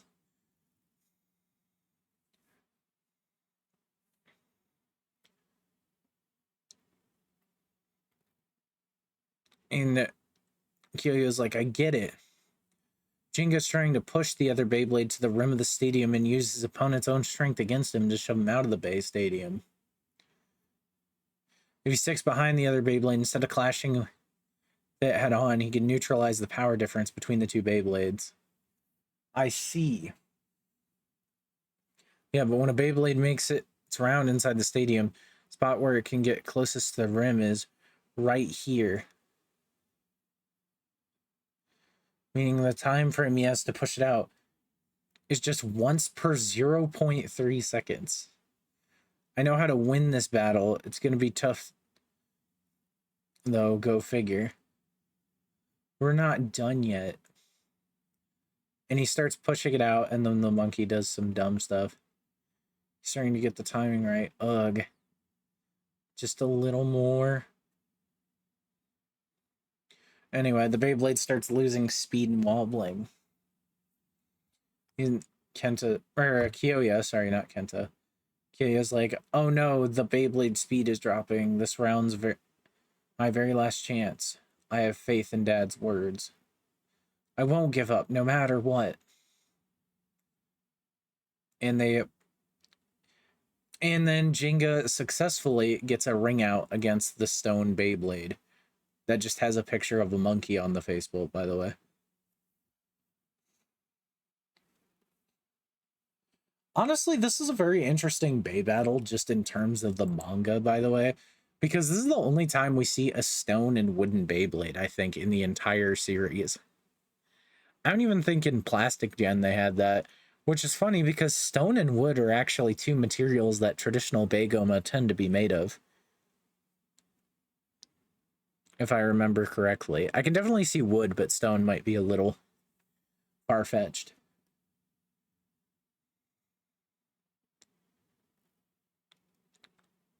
Anyway, they do it. And he's like, you can win any fight as long as you don't give up. I get it now, Dad.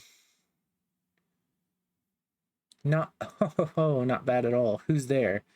Who you say how rude? You boys came here to look for me, did you not? You mean you're the... you won the battle with a practice Beyblade. You're certainly worthy of your heritage, son of Rio. I am none other than God of Beyblades. And it turns out that the monkey was the god of Beyblades. And even Hokuto is surprised the monkey can speak. You're one to talk. But that's it for chapter 5. Yeah, it's pretty much just a pivot chapter to really establish the new sort of setting and new direction, and also start introducing Gingka's new Beyblade. If there's any DIY Baytubers out there, by the way, I do kind of want to propose a challenge to make practice Pegasus for real.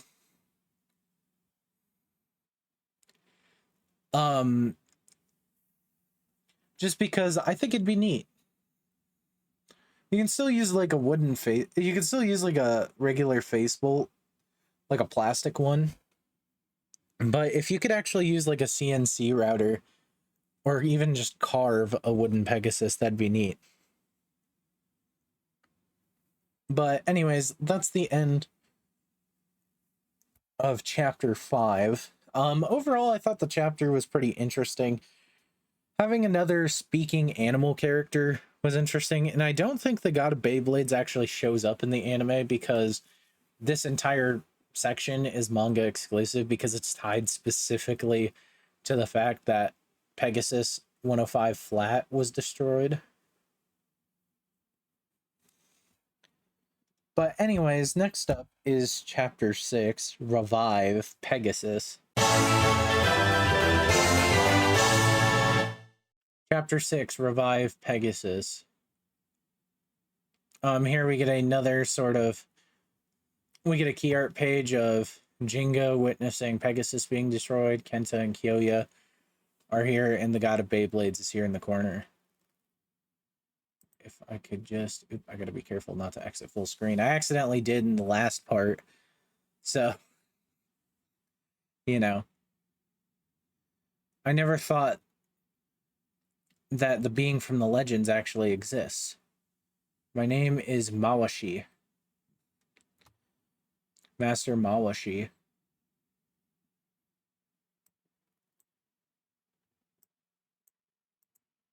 He's the one who's been looking after Beyblades for nearly 800 years. Oh, so the son of Ryo has grown into such a skilled young lad, I see. And we get another key art of just Kyoya looking surprised.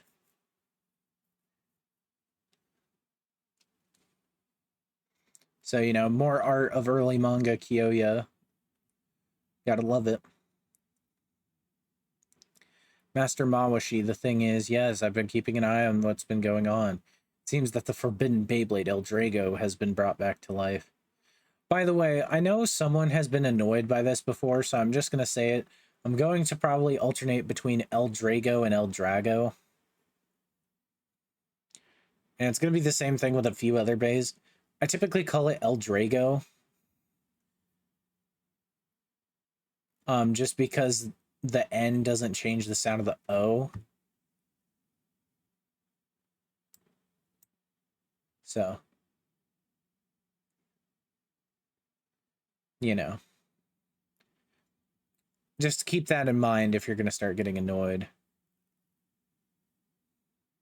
When Ryuga, the head of Dark Nebula...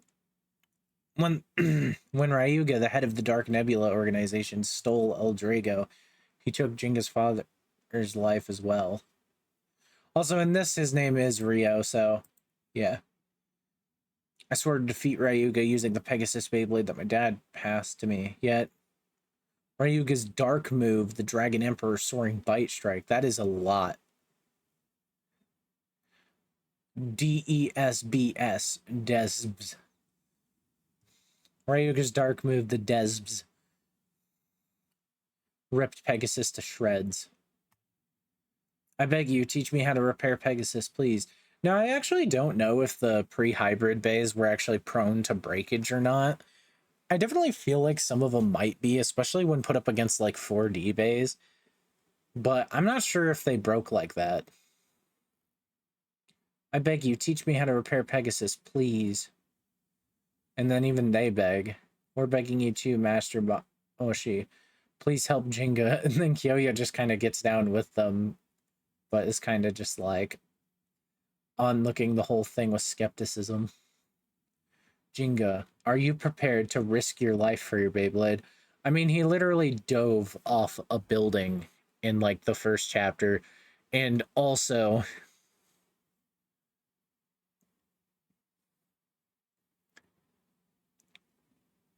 he, you know, actually, I think that might have been the only thing. I mean, I suppose he did follow his dad, but that wasn't really for Pegasus, that was for his dad. So there's a way to mend my Beyblade.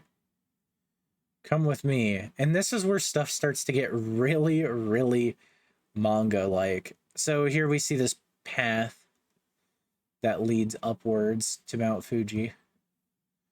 They're like, what's this place? This is a secret mountain pass that only the ancient bladers know about. This path leads straight to the crater of Mount Fuji.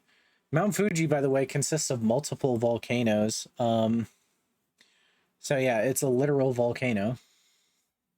And here we can kind of see that it's not a straight path, but it goes up to it. crater of Mount Fuji. You're going to need metal in order to revive your Beyblade. You're going to need metal for your Beyblade to fight in this metal fight. And then that one dude in the back of the movie theater, he's like, oh my god, they said the thing. There's a Family Guy bit about that. Anyway, if you hurl your Beyblade into the crater of Mount Fuji and into the magma below, the boiling hot magma will turn into metal and Pegasus will be reborn. What kind of fucking logic is that? Just like, yeah, fucking throw it into lava. That's like the press Q prank in Minecraft.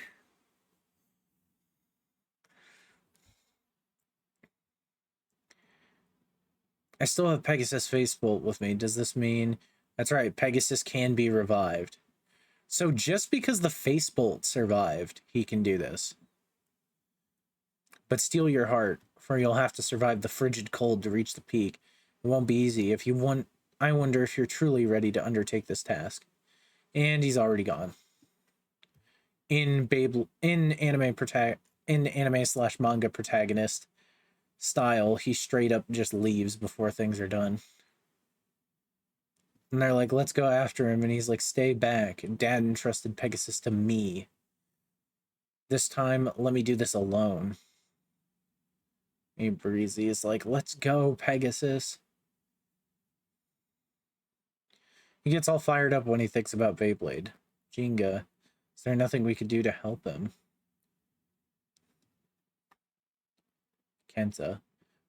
It's actually really interesting to see how much of a role Kyoya is playing, since by this point in the anime, Kyoya has just fucked off and kind of done his own character arc. I think in the anime as well, Kyoya goes to like work for Dark Nebula, like after getting defeated, and so does Benkei. I don't think that even happens in the manga. I think that's entirely anime filler. Or not necessarily filler, but more so just an anime exclusive plot line, since they had to kind of talk about how they did that. But I don't know, it could be. It's just I haven't seen it in the mangas, so who knows. But of course the path is hard to climb and it's freezing, and we get another goofy expression. There's still a long way to go to the top. It's like a mile. It's like 2 miles, actually. That's what it looks like. I had to be careful or I'll turn into a popsicle. And he keeps going. There's a rope bridge.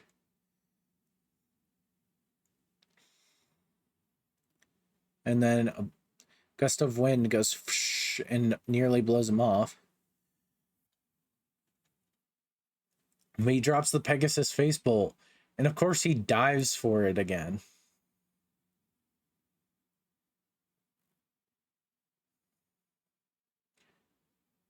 And he grabs it, and he's like, I can't afford to lose it, but just smashes into the volcano. And this time he actually does get hurt, because, I mean, of course he does. But he busts his right foot. There's already way more injury than I was expecting to see here. Anyway, Kyoya checks his cell phone. This might be a real brand of cell phone, by the way.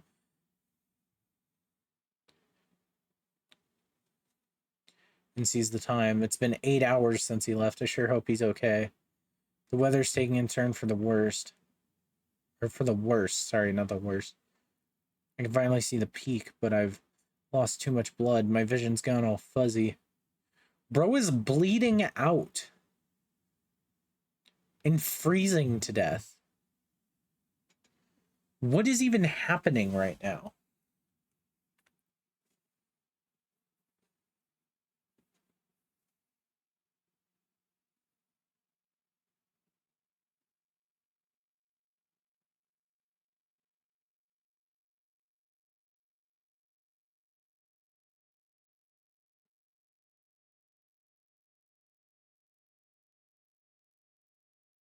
Sorry, phone real quick. But he starts dying. And he's like, I'm almost there.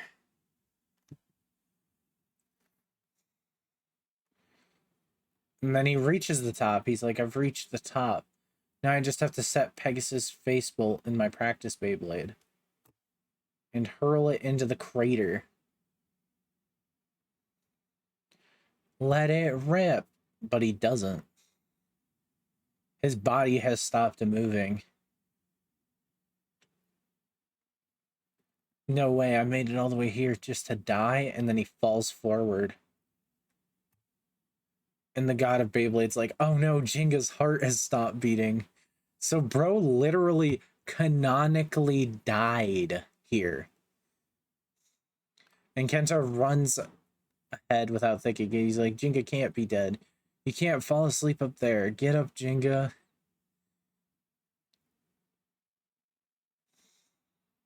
What's this guy's name? Miwashi? I'm trying to remember.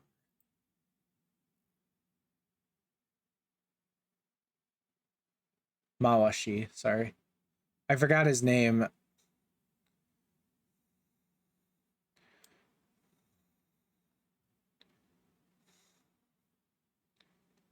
Stop it. He's like, stop it, you fool. Shouting at him won't do any good.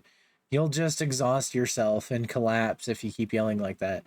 But, and then Kyoya and Hokuto are both like, you guys, I want to challenge you again.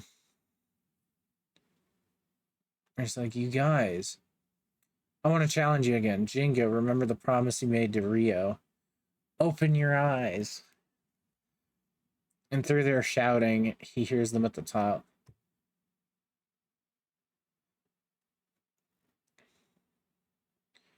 And I think they, like, climb a bit. But they reach their limit pretty fast. But Kensa and Kyoya almost die, and so does Hokuto. But they keep yelling for Ginga, and they snap him out of it. And he comes back to life. He's like, my friends are cheering me on with all their heart. I can't let myself be defeated here. Let it rip. And we get this cool thing of Pegasus drilling down into the earth. And then it drills all the way down to the magma.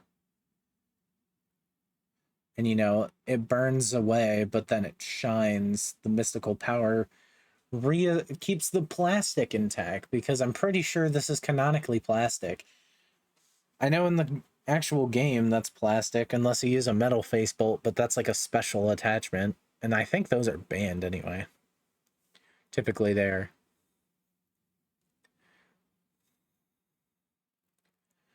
What's with this tremor?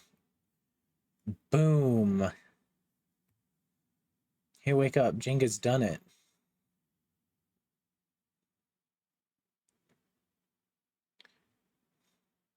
Maybe they just were yelling and passed out. I'm not super sure what happened there. But a new Pegasus is reborn. This. My new Pegasus. And thus the hybrid version of Pegasus is born. And you can even see that here it says hybrid, and this part says wheel. I think in the Beyblade X remake, because the prongs are 3 instead of 2, they make a third one that says system, so it says hybrid wheel system.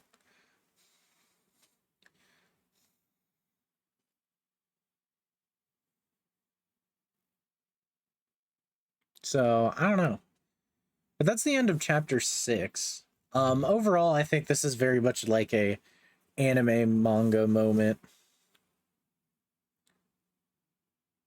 It's very much an animanga moment.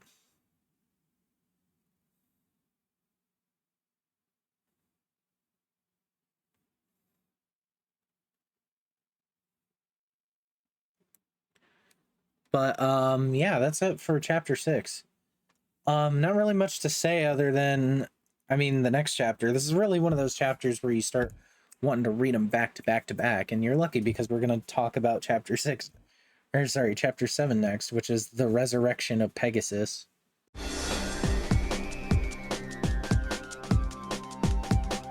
Chapter 7, the resurrection of Pegasus.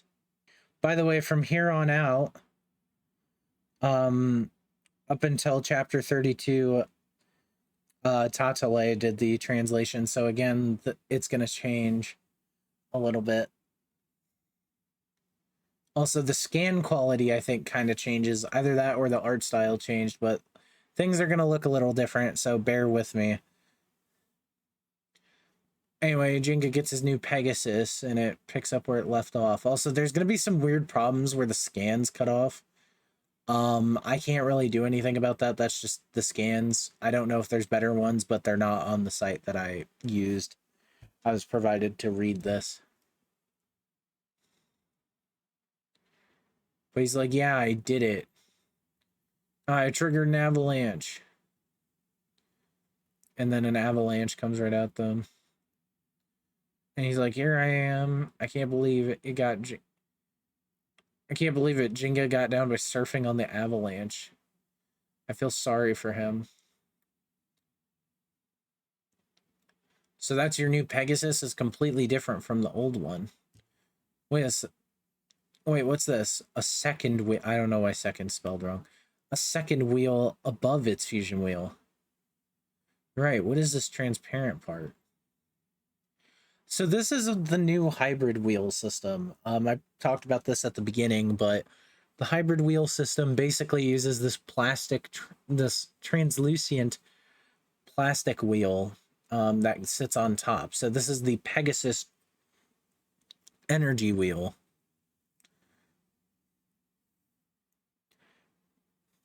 And we'll learn what this new Pegasus is called soon.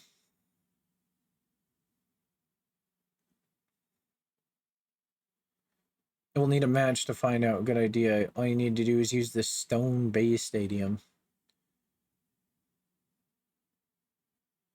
But then Doji shows up. That voice. Doji. The right hand of Ryuga and Jinga's sworn enemy. Anyway, he comes down and he says, congratulations for your resurrected Pegasus. And he's acting a lot more polite. And he's like, thanks, that's nice. There's no need to thank him. But Doji is being rather polite here, albeit it is probably a false smile. This is kind of what you'll learn about Doji, is Doji is pretty much like a business guy. And that's kind of his whole thing. But he is evil, don't be fooled. I came to share a message from my master. But before that, what would you say to give him a taste of your new Pegasus? In a duel against my Dark Wolf. It says Dark Wolf here, but this bay isn't Dark Wolf at all.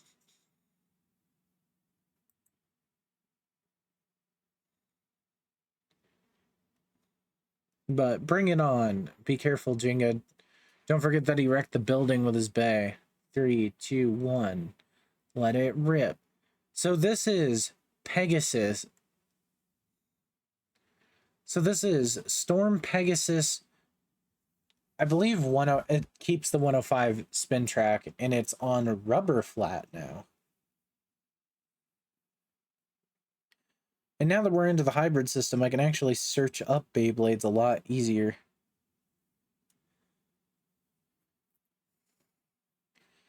So Storm Pegasus 105 rubber flat is the evolution to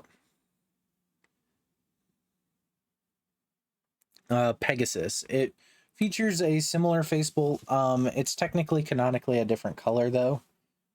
Likely been awakened. It features the Pegasus energy ring. This is how the naming conventions are kind of different here. So Pegasus is not the actual part on the outside. It is the clear wheel on top, or it is the I say clear wheel. It is the energy wheel on top. And it's Pegasus 1. Just called Pegasus because technically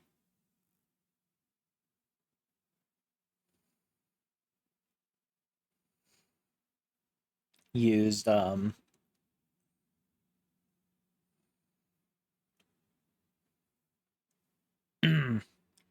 What am I trying to say?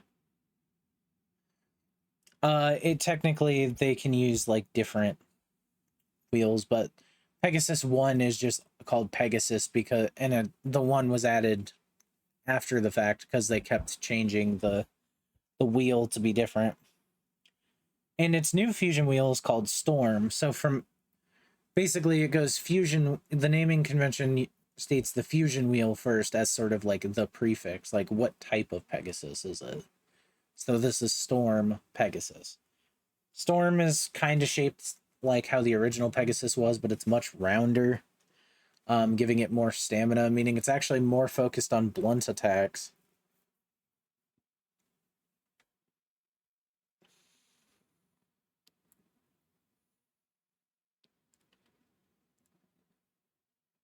It still keeps the 105 spin track without changing it, and the new performance tip is Rubber Flat.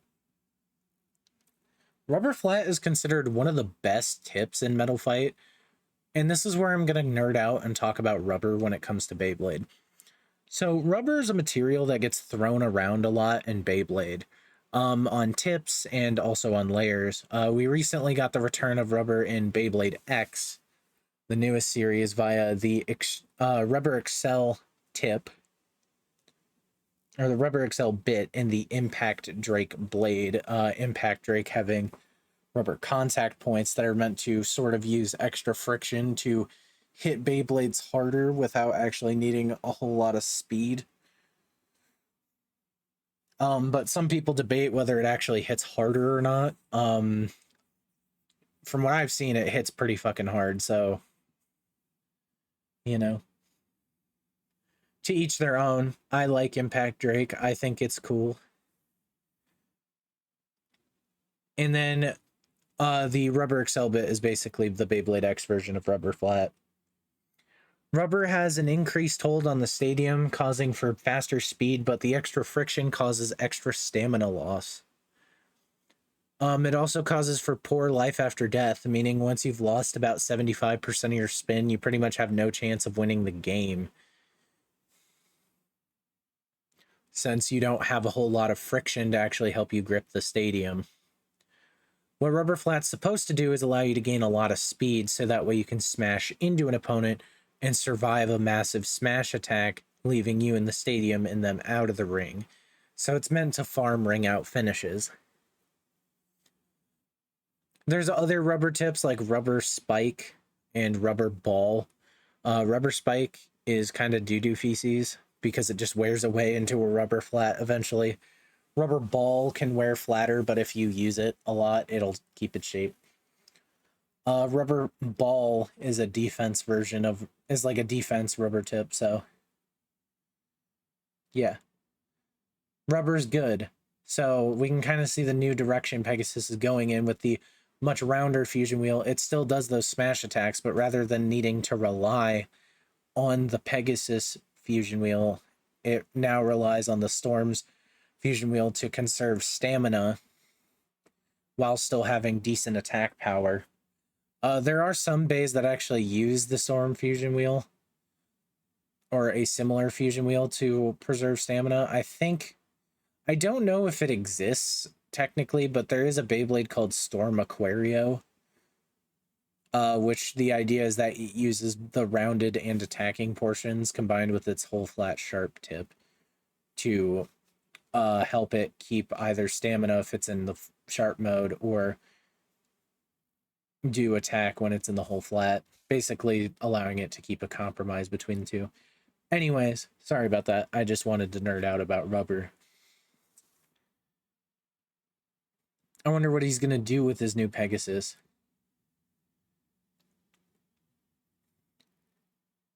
And we can already see its incredible new speed due to the rubber flat tip. So go Pegasus, rear, but it misses. Look out, Pegasus. What? Seems that you have some difficulties mastering your new Pegasus. This is actually a neat thing that they notice as well, as because he's basically using a Beyblade that works almost entirely different from his previous one. He's actually kind of bad at using it at first. But go now, Wolf. What's happening? Pegasus will be wrecked if this continues. Don't let that happen, Gingka. Pegasus just got restored. I initially thought this was metal pieces breaking off, but I think it's actually stone breaking off the stadium. And then he's just like... Doji just starts laughing. It's like, it's too funny that you risked your life for this Beyblade, and now it's going to be torn apart. I'll make sure that your Pegasus will be shredded to pieces by the fangs of my fearsome wolf. Kenta cowers again. He does a lot of that. But then... Shriek. Wolf starts breaking.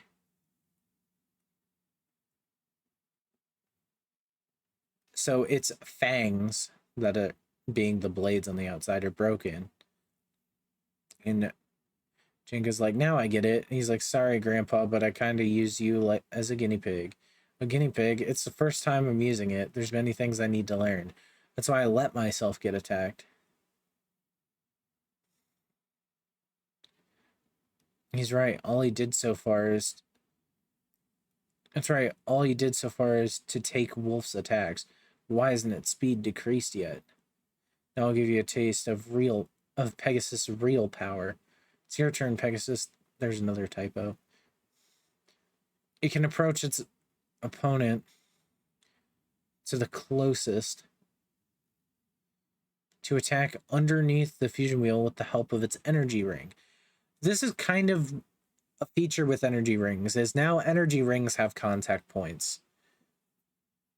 It's also at this point that I have to state it does not matter what fusion bolt you use, or fusion bolt. I like combined fusion wheel and face bolt. It doesn't matter what face bolt you use, that is not what determines the name of your Beyblade in the Metal Fight system. Instead, it is entirely based on the fusion wheel and energy ring combination. The fusion wheel and energy wheel combination with each other. Because of this, though, there are certain energy rings that are better.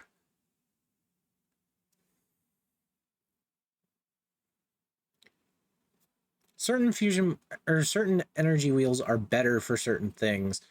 In fact, the Scorpio fusion wheel from its hybrid version is used a lot in competitive for dealing with high combos because it has higher attack points. Realistically, this typically doesn't matter, though there are some that have metal filings in them to make them heavier. And that's pretty much the closest you're gonna get to, say, a metal energy wheel. But, you know, I just thought I should nerd out about that. And this is his new move, the Star Blast attack. He's like, it's time for its final move. Pegasus Stormbringer, give it to him. And Wolf is shattered. Having a lot of shattering go on. I kind of like it. What an incredible power. It's a real hurricane. The power that Pegasus possesses equals that of a storm. Storm Pegasus. From this day on, you should be called that. Yeah, you did it. I always thought that Gingka and I were equals. But I realized that I am far from that. And Doji kind of feigns this sort of happy attitude. And he's like, so you're calling it Storm Pegasus, hmm? In any case, that was quite the fight. Hey, you're stepping on your own bay. Oh, this is another funny moment. Hey, you're stepping on your own bay. You mean Wolf? It's nothing more than a useless tool. And he kicks it away, which completes the breakage.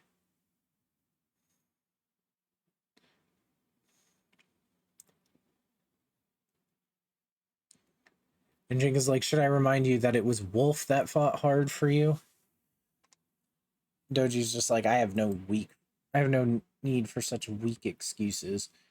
You can at least take a bit.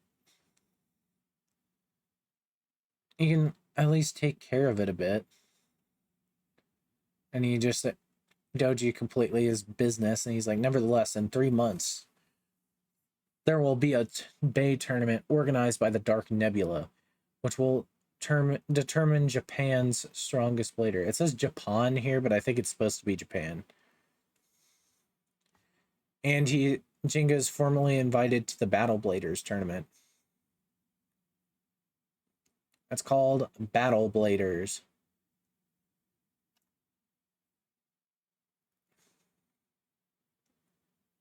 Also, I don't know why, but I really like the the design of this cool little unnamed character. We can also see what appears to be a female in the background Beyblading. That's something we don't see a lot in Metal Fight. Battle Bladers? And there's no need to ask that Ryuga will participate as well. Ryuga, and yes, as a result, he will be recognized as the strongest blader. I have transmitted the message. Hold on a sec. Gingka, tell Ryuga this. I will join your battle thingy as well, and I will give him the fight of his life. And then, you know, all of this was recounted to Ryuga, and it's like, so that's how he broke poor Wolf into pieces. Yes, perhaps I have underestimated him. So he's going to participate after all. I wonder what he has to offer. Next time I will show him the true power of Wolf. And then he puts the face build in. I'll destroy him with my own hands. We see a hybrid version of Wolf. This is Dark Wolf.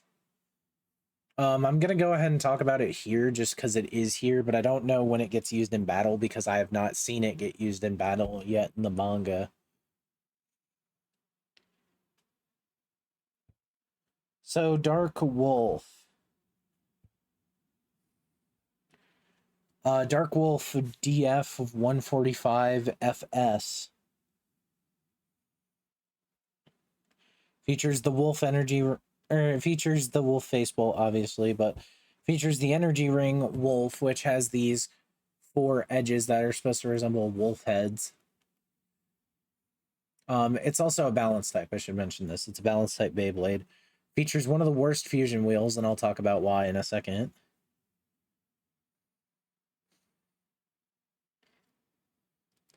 Wolf is pretty balanced, but it is lighter, so keep that in mind. There are other wheels that energy rings that do the same thing, being Aquario and even the Kerbex wheel. So the Dark Fusion wheel. And so at this point, I kind of want to talk about the Dark Fusion wheel a little bit because there's a different version of it called Mad that I don't think gets featured in the manga. Mad is what's called a light wheel, which are basically fusion wheels that are made of plastic, and they're bad. Don't use them, only collect them. So Mad has a slightly different shape to the contact points. But reading what the wiki says about Dark has 12 spikes facing in the clockwise direction. These protrusions are closely packed together with minimal space between each, resulting in an overall rounder shape. But this shape hinders the fusion wheel in 2 ways. Its protrusions are not pronounced enough to provide sufficient smash attack, while the perimeter is interrupted too frequently for stamina. Additionally, its weight is distributed over too large of a surface area. Well, there's no reason you want to use Dark. There's better options. It uses Downforce 145, a version of the 144. I have Spin Track with wings that are supposed to provide downforce. I don't know if it actually works or not because these are pretty small wings. And its tip, flat spike. I actually confused semi-flat for this earlier, but flat spike is basically a flat tip with a small spike in the center that is supposed to make it so that when the Beyblade is pretty stable, it's calm, but when it tilts or is hit hard enough, it'll start getting really aggressive, meaning it can switch between being aggressive and conserving stamina. throughout the battle by just how much spin it has and how balanced it is.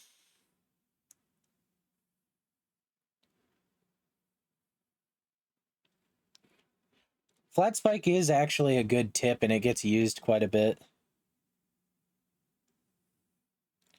I think there is a version of it that I think is called like flat ball, which people prefer a little more. But yeah.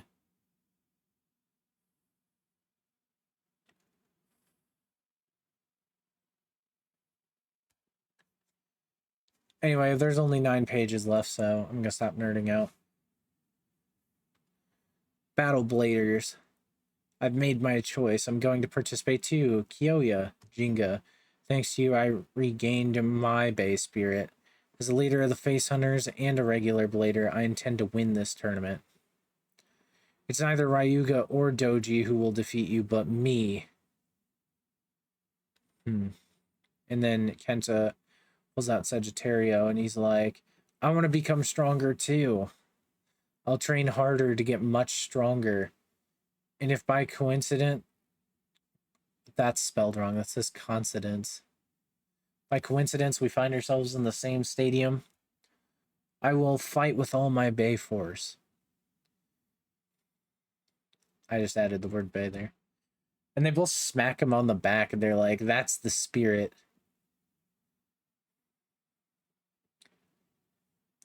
Edge, bliss, edge, innocence, and optimism. They hold their bays out. We'll each meet each other in Battle Bladers. There you go. All right, we only got 3 months left, so we better get started. I want to become much stronger than I am now to send Ryuga flying and becoming Japan's strongest blader. And then we kind of get a preview of all the characters training. After this event, Battle Bladers was officially announced, marking the strongest blader of Japan. We can see Kenta training, some random bladers training that I can't really tell who they are. We see Benkei. I think that might be Hokuto. Some other guy, Kyoya. It says, and the news spread like wildfire. You can see that Busujima is actually okay. We can see Hokuto, Gingka,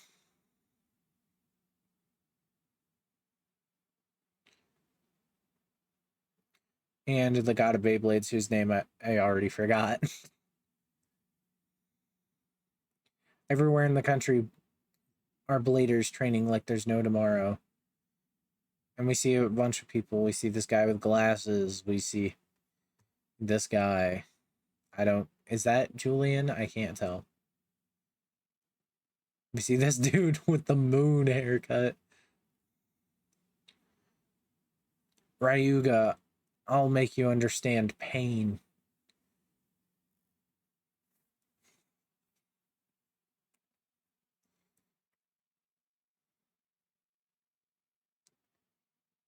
Anyway, so, we get to see a panel of Storm Pegasus and L-Drago clashing.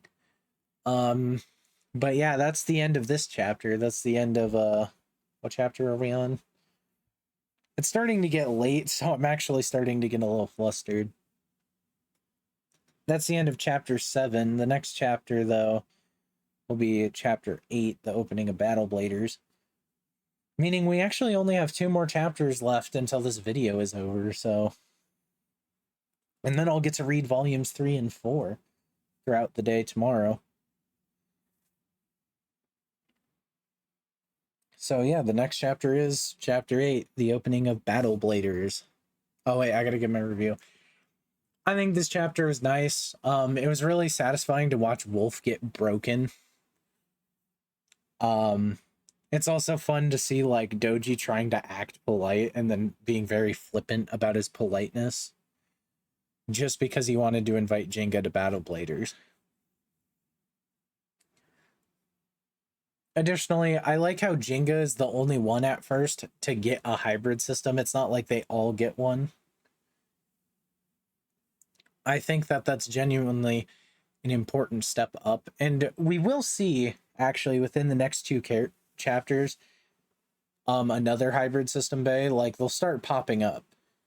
I also kind of want to talk about the hybrid system real quick, being that the hybrid system here on out will kind of replace a lot, but the hybrid system shows up in the anime as the only system. There's no pre-hybrid system. There are like subsystems like 4D, which is a subsystem of the hybrid system. But we'll see the hybrid system, and the hybrid system can get pretty interesting because some of it provides gimmicks or special integrated attacks and such. So, yeah. Next chapter is chapter 8, the opening of Battle Bladers.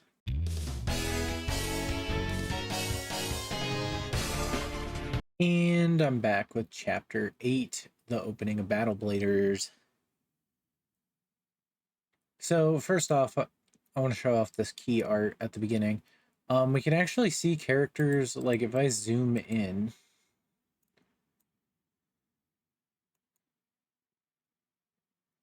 we can kind of see characters with their upgraded bays. So we can get a sneak peek. I can't tell if that's Lightning L-Drago or regular L-Drago, but we can see characters with like more updated designs too. So like, for example, here we see, I think Gingka has an updated design. We see a Storm Pegasus. We see Kenta here with Flame Sagittario, his upgrade to his current Sagittario. And we also see Kyoya again with his new design and also his Rock Leone. Benkei with his new design and presumably his Dark Bull. We see Hokuto, Ryuga, Doji, a blader I can't fully recognize, but that might be a blader named Hikaru. I might be wrong. And of course, Busujima back here. So you know. Thought that was interesting. Also, just the art looks pretty good overall. Anyway, so cut to a bus where Jinga's sleeping and snoring very loudly, and we can see Kenta with this reaction.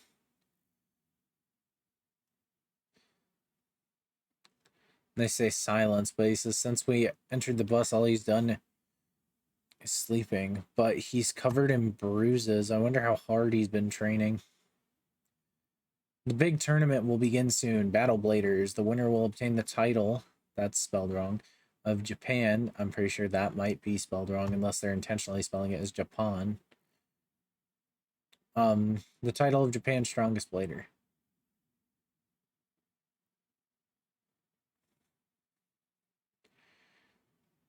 One of them being Jinga's sworn enemies. And we're here at the Battle Bladers tournament. So that's the famous arena of Battle Bladers. There's an insane amount of bladers here. They all look quite promising. Well, be welcomed, fellow bladers. This guy's got some sort of creepy mask on. We see a few people, someone in a more traditional outfit. The head doctor from JoJo. I'm just kidding. This predates that. Does it? I'm pretty sure that it does.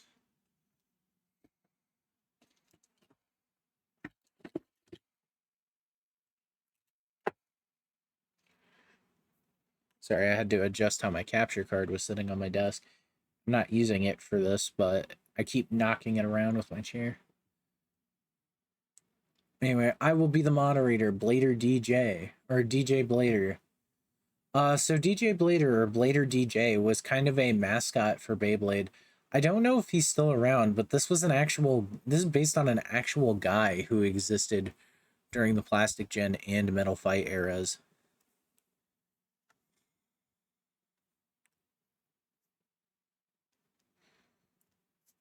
So, You know, we can see a few interesting characters. I think, yeah, I think that's Hikaru.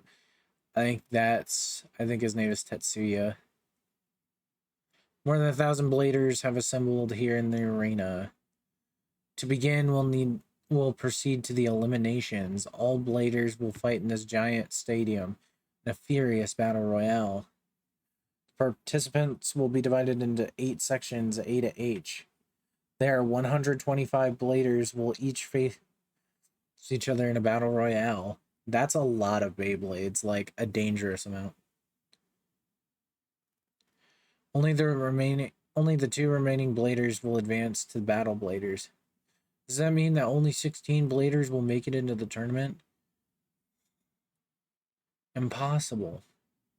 At first, we begin drawing lots.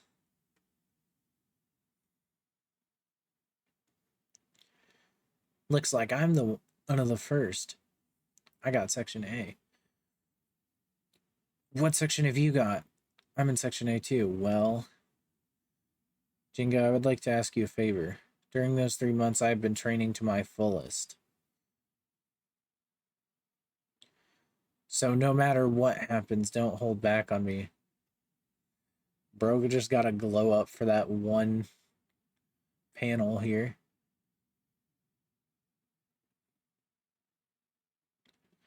Alright, we both do our best on our own. Damn it. Being with Gingka Hagane in one ring is the worst thing that could have happened. My whole plan is ruined. And it's Busujima. What's funny is right here it says Basujima, but here his name is still Busujima. He's back. He got defeated though. Ryuga doesn't respect him anymore. He thought he could regain his honor back in order for Ryuga to praise him. If those two participate, then I'll be eliminated for sure. Wait, if one of them would have to quit, I would have the second spot. See you later. Okay. And Kenta's just polishing his bay, and Busujima just comes in and goes, oops, and crunches his bay by stepping on it with spiked shoes. Sagittario is broken into pieces. Also, that's not how you spell Sagittario. You did it on purpose. There's no way about it. If I can't get the first place, I will just have to have the second.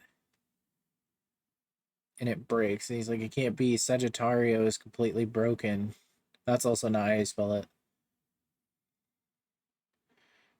And after all, I was so excited to compete against Gingka. This is actually really sad because I'm pretty sure I've witnessed something similar happen, but not in a Beyblade setting. Some people on the channel will know that I used to take part in Yu-Gi-Oh tournaments. And I'm pretty sure I saw something like this happen where a kid had his deck like accidentally destroyed before the tournament. And I seem to remember like a lot of the people who could like one of the people lent him a deck and said you could participate with this for the tournament. And the kid was obviously still upset that his deck was destroyed. But like he still competed and had fun. And his deck consisted of a bunch of common cards, so I remember we all like pooled together and tried to replace like most of his deck, and I think we got most of the way there, except for like 2 cards or something. But anyway, apparently this is where things get funny because Sagittario breaks and a fucking wizard shows up. A wizard. Do you want to restore your bay? And this dude's tall too. Like, look at Kenta, and this is this guy.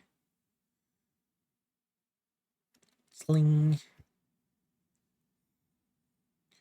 If that is what you truly desired, then your spirit needs to go beyond anything. Is that really true? Give it to me. Sagittario. He hands the broken Sagittario over, and it's evolving. Sagittario, it works. It's working. He's back. Restored. Is the blader's spirit that makes the bay. Your blader's spirit gave him new life. Flame Sagittario. Before I continue reading the panel, I'm going to talk about Flame Sagittario because this is one of my personal favorite bays from the Metal Fight series. And this is a Beyblade that kind of gets clowned on a little bit because it's a little weird. By the way, Sagittario is spelled Sagittario, not the way they're spelling it here.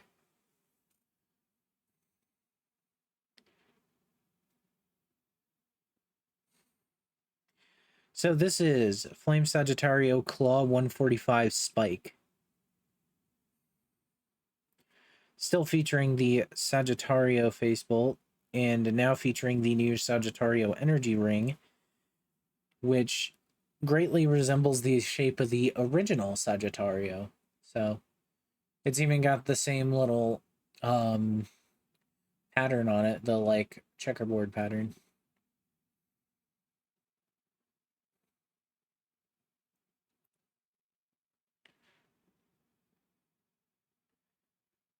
So it's yellow and translucent, though, the Sagittario Energy Ring.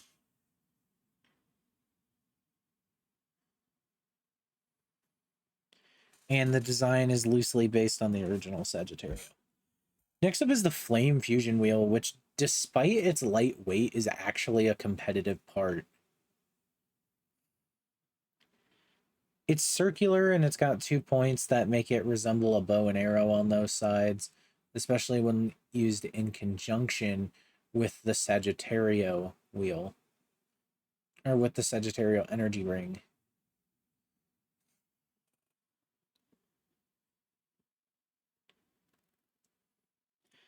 This fusion wheel is rather thin, but it is raised, meaning that it actually focuses on directing attacks downwards, and can even be used in some stamina combos that make the base so tall that it literally can't be hit.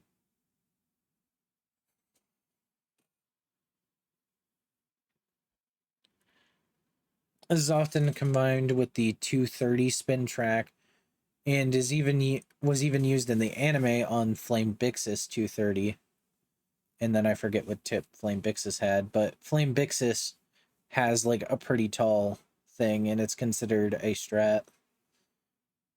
But the 230 spin track and Flame Wheel also both appear throughout the Sagittario Evolution line.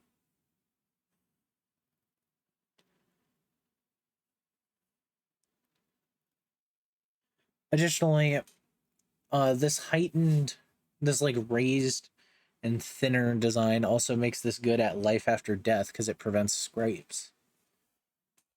And its new spin track is Claw 145, a variant of the 145 spin track. So keeping the same height of the spin track, but having claws.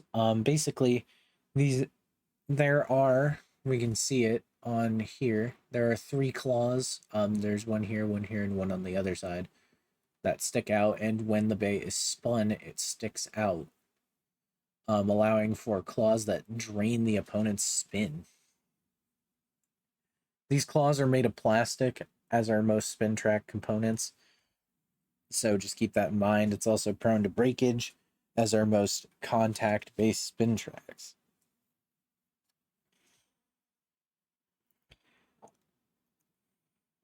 They're pretty effective for attack and stamina.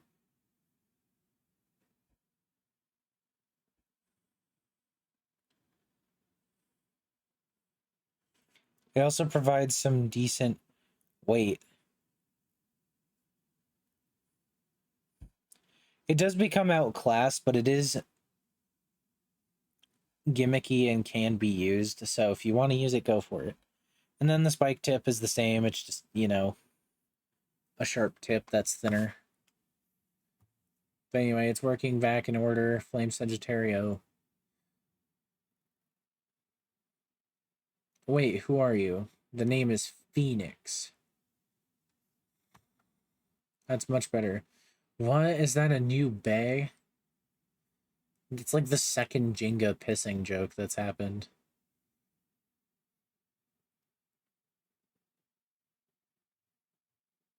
At least I think that's what happened, right? Or what did he leave for again? I'm trying to remember. Oh, it doesn't tell us. Wait, it does. Oh yeah, it is to the bathroom. If you also see, I don't know if it's showing up in the capture or not, but there's going to be an occasional text that says extracting from PDF. But anyway, they both take their positions across from each other. To all participants, please take your positions. And then Gingka yells out to Kenta, good luck with our new bays. We're sure to win. And everyone's just like, what?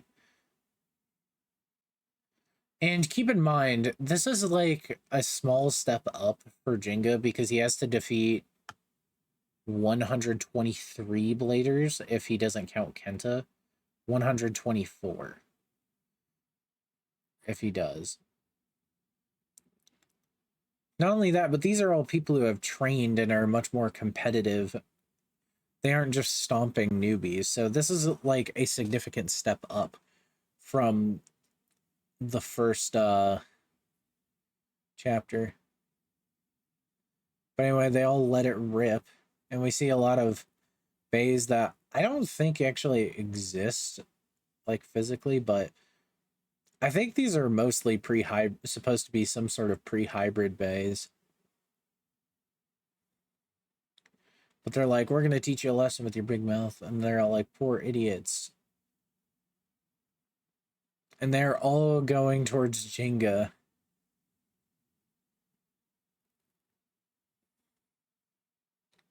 What does he do but defeat them all with the Star Blast attack? Special move, Star Blast attack.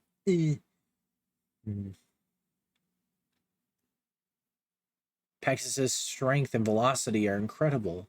So this is Storm Pegasus. Amazing, it took only one hit. Now only 3 participators are left. 3. And Busujima is back.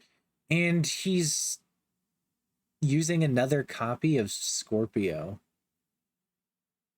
Or El Scorpio, sorry.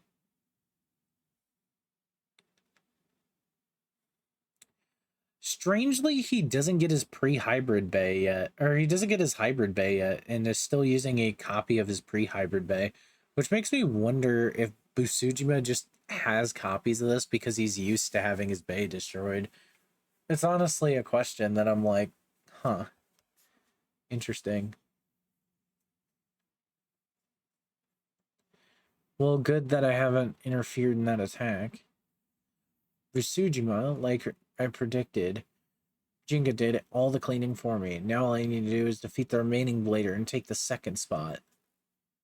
I don't know how you got your bay back together, but that doesn't matter if I crush you now. 2 of the 3 bays are fighting for the second place. Kenta, I'm coming. No, don't interfere. You promised not to help me during battle. This is my fight.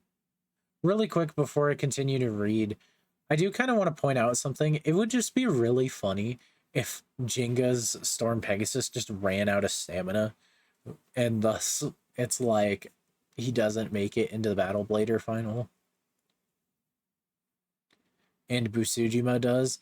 Honestly, though, Kenta could just report Busujima for destroying his bay, and they'd probably check camera footage and he'd just get disqualified. That's honestly probably what would happen. I also kind of want to talk about how Beyblade tournaments work. Since Burst, at least, I'm not sure about the Metal Fight era, but since Burst, I think it was in Metal Fight too. Basically, the way tournament battles typically work is you have a deck of 3 Beyblades, and you can arrange them in any order, I think. But the idea is you have to pick one of 3 Beyblades to fight each round. And you make a deck of 3. I don't think there can be any part overlap, so no same blades, no same tips, and no same ratchets. And this is for Beyblade X, at least. I'm talking about Beyblade X because that's the one I currently know the most about. So the way it works is that you basically have a deck of 3 and you go up against an opponent's deck of 3 and you do 3 matches of 4 between the various matchups.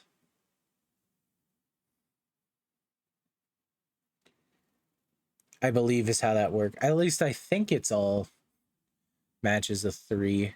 Or I think it's all rounds of 4. At least that's how I do it.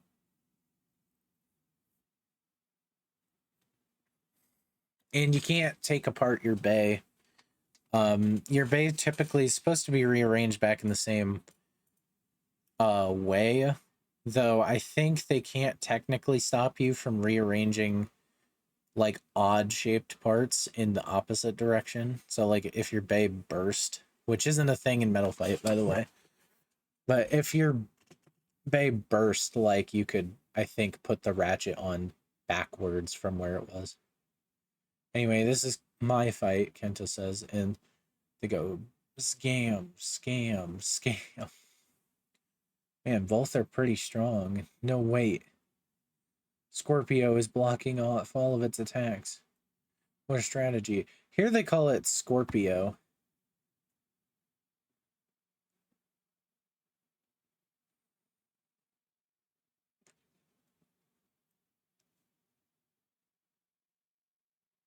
I'm not stupid, you know. Attacking Gingka straight forward would be the dumbest thing to make.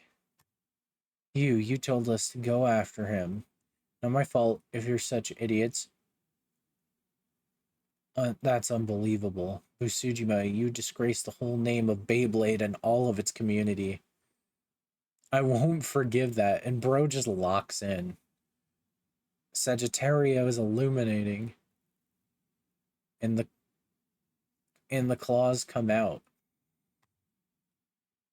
It transforms. What is that thing? Unbelievable. It seems that Sagittario's rotation speed is increased. Impossible.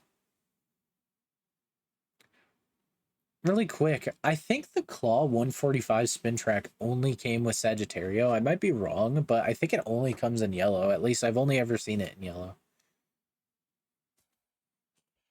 I mean, I could look it up real quick. But I've only ever seen it in like a yellowish orange color. Oh no, it comes in a couple of different packs.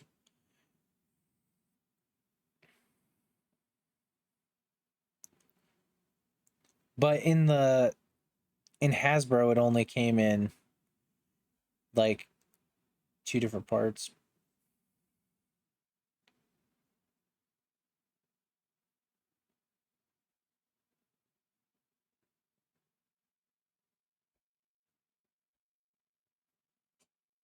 But this gimmick actually does come back and burst, by the way, as a tip gimmick.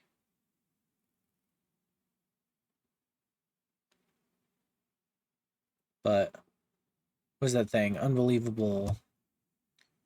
Seems that Sagittarius' rotation speed increased. Impossible. It's your own fault, Basujima. You were the one who awakened its true potential. Sagittarius' flame claws are taking the rage. That's the real power of Flame Sagittario. I'll make you understand. Take that, Busujima. You'll see.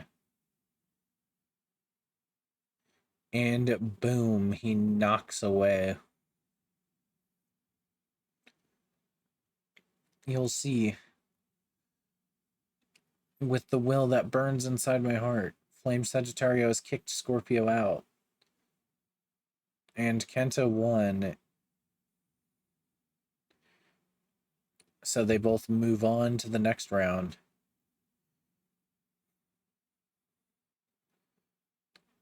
So what was that move? It's the Super Fire Flash Claw of Sagittario.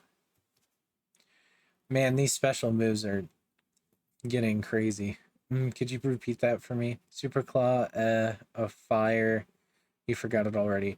It's interesting they use the word flash here, and I didn't really think of the idea of flash fire when they were thinking about Sagittario, so just keep that in mind because flash is an important part of Sagittario because flash is the name of the fusion wheel used on the next evolution of Sagittario.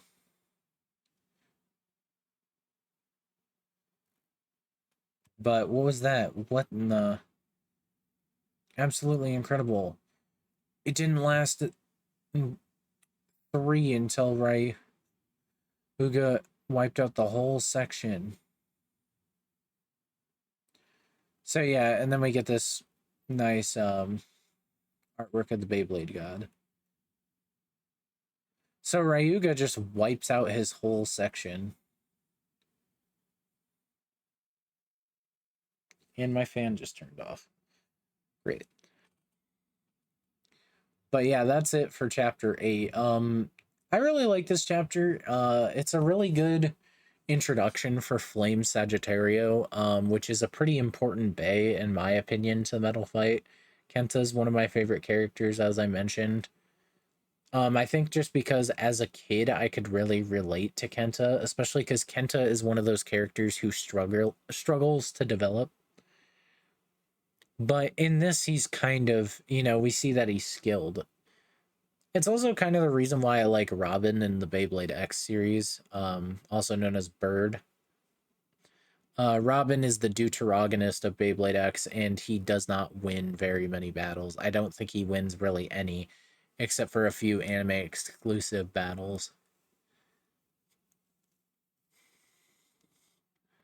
But the main thing they kind of mention in the anime is Robin's always being pushed.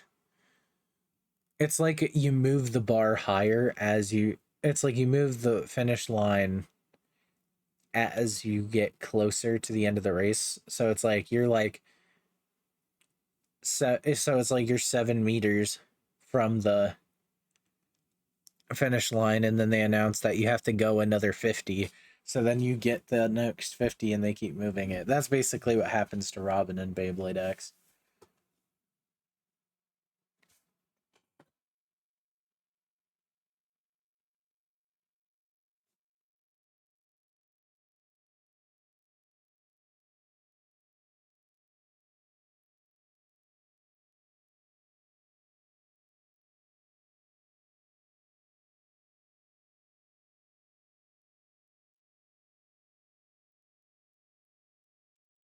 But anyways, that's the end of chapter 8.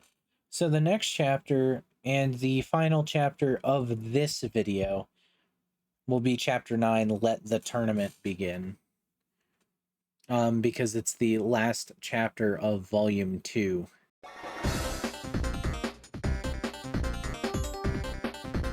Alright, so chapter 9, Let the Tournament Begin. It doesn't say the name here. But we just kind of get this art of Ryuga and L-Drago up here, and then Gingka looking up. Classic dynamic positioning. So here it says Beyblade Stadium. I believe it's meant to say stadium. What's this? Left rotation. How are we supposed to keep up with that? So I kind of want to talk about this real quick. So we're already starting this chapter with I want to talk about this moment where I kind of want to talk about how people call it left rotation. Because the thing is so like, when people say left rotation, they mean counterclockwise, and I'll come down here so I have a circle. So Beyblades normally spin clockwise. So if you pretend this is 12 o'clock, oops, this is 12 o'clock and this is 6 o'clock, right? This is the way most Beyblades spin. And this is considered right rotation because the spin direction from the top goes to the right. In other words, the first quadrant that it goes is the upper right quadrant.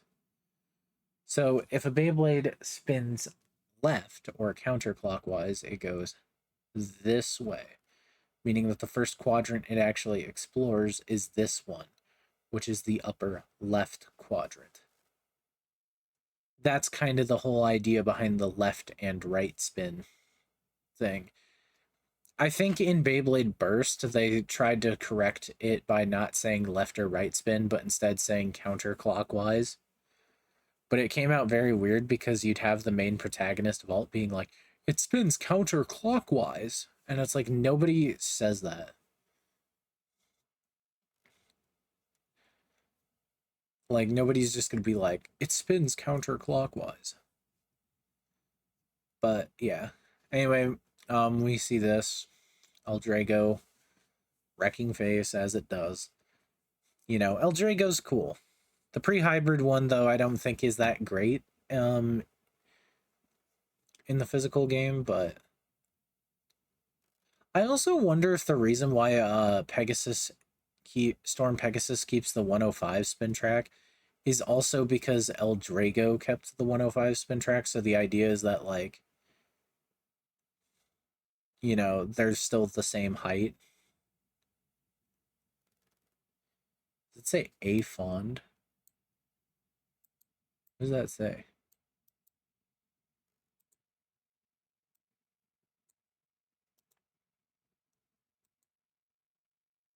That's very weird. A fond.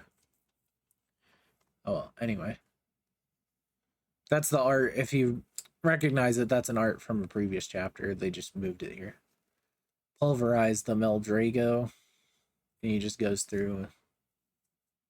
And Doji's here. And he's like, wonderful. Just wonderful.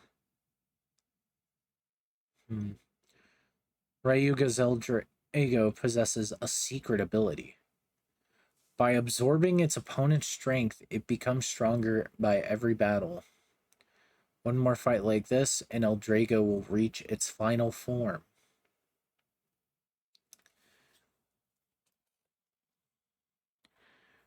So, I kind of want to talk about this. L-Drago is basically kind of has an absorption thing.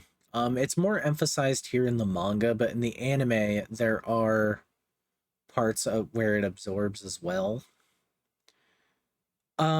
This isn't actually referring to the spin equalization phenomena. Or phenomenon. I don't know why I said phenomena, but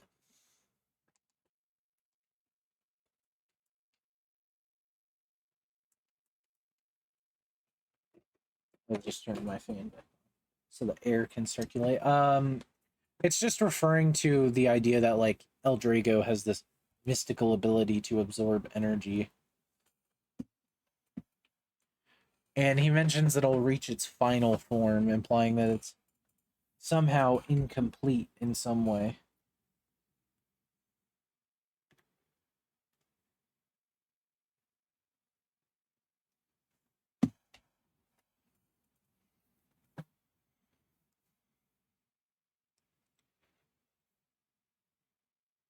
Even Blader DJ is astonished by this. The battle didn't even last for a second.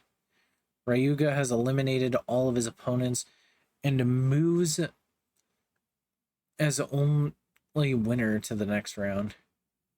Gingka. And Gingka walks up to him and just says, I'll give you the fight of your life. The elimination round is now over. 2 Blader selections have made it into the tournament, with Ryuga being the exception.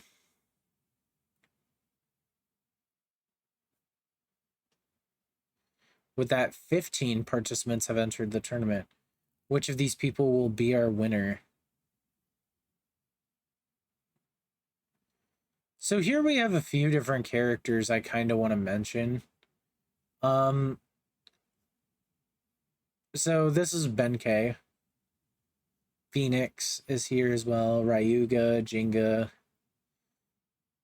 Kenta, Kyoya, and that's really all the characters we can recognize. There are a few more I can sort of put my finger on. This appears to be Hokuto in disguise. I believe this is a character named Sora, Sora Katsuki, who I think is the user of Cyber Pegasus, a variant of Pegasus that we'll talk to about when it gets there. This guy appears that to be possibly Topio based on the hair, but it might not be as well. That appears to be Tetsuya. That appears to be Reiji. I believe that's his name is Reiji. And then these are two people I don't recognize. Oh, and this is I think Hikaru. Yeah, here's Tetsuya. And I'm pretty sure that's Sora. I don't know who this guy is though. This might be the user of Earth Virgo, whose name I can't remember. Whoa, these bladers look pretty scary. I know, right? I'm so excited to fight them. And Kyoya's like, you haven't changed at all. Kyoya, you made it in. Of course, I still owe you. Of course I have. I still owe you a fight, remember? There you are. And then Benkei just grabs them and lifts them up like they weigh nothing. He's like, I'm so glad to see you guys doing well. That reminds me of good old time. He's like, it's you. What was your name again? He's like, it's me, Benkei, Benkei from the Face Hunters. The strongest blader after Kyoya. But I won't take it personally. I must say that I did change a lot. He did. He looks pretty much completely different. But first, I need to apologize for what I did. My defeat against you has opened my eyes. A real man fights fair and with honor. During the last 3 months, I've been training with Kyoya to get stronger, and we did become more powerful. I, Benkei Hanawa, I swear to the name of Beyblade, I will become a man of honor. Awesome, I can't wait to face you in battle. He's like, yeah, my friends. So now they're all friends. Benkei kind of went through a different journey in the anime. Instead, Benkei actually trained with Kenta and trained Kenta to be better. But here he had to train to be better in a different way.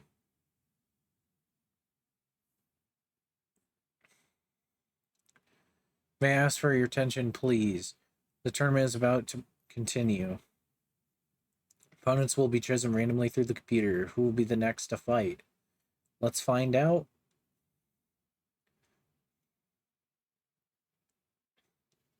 Benkei Hanawa. Ooh, awesome. You're first.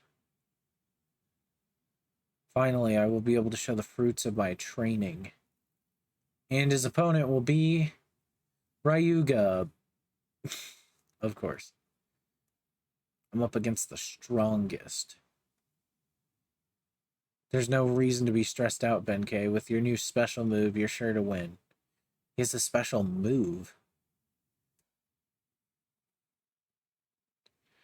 The first fight of the official Battle Bladers will begin. 3, 2, 1, let it rip.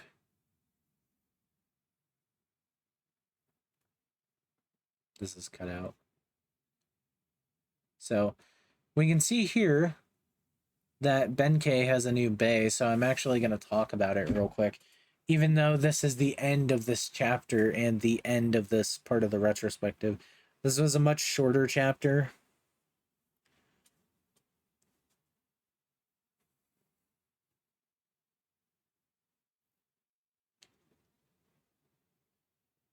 So, you know, we'll see more stuff in the next chapter. I'm really excited to actually get to that next chapter because now that I've done this, I can actually continue to read it because that's how I'm doing this. Is like I won't read it until I've like finished.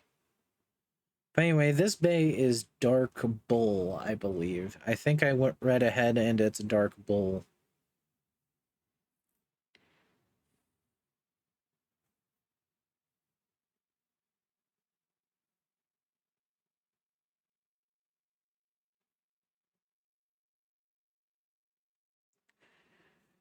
If it's not Dark Bull, it's either Dark Bull or Mad Bull, but I think it's Dark Bull.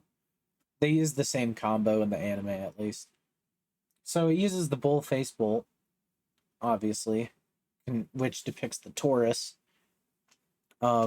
which is the second astrological sign in the zodiac. And it uses now the new bull energy ring, which has two-sided symmetry, featuring a bulky, gently sloping design on each side with a small gap in between. It somewhat resembles the bull pre-hybrid bay. Uses the fusion wheel Dark, which I talked about earlier. It's got 12 spikes facing clockwise.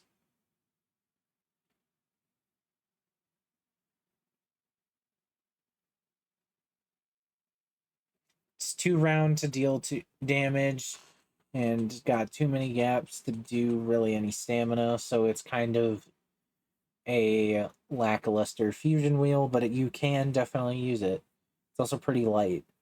Its spin track is the Horn 145 spin track, a modified version of the 145 spin track that has two large wings that are supposed to have, they each have two spikes on them. They're supposed to represent the horns of a bull, allowing for smash attack potential. And they do somewhat succeed, but because they're so pronounced and the gaps are so wide, it can provide a significant amount of recoil. Meaning that it can cause some bad things. It's not super noteworthy and competitive, but it's a fun part to use. You know, it's a personal favorite spin track of mine out of the Metal Fight stuff, so I would personally say go for it. Just know that there are a few mold differences.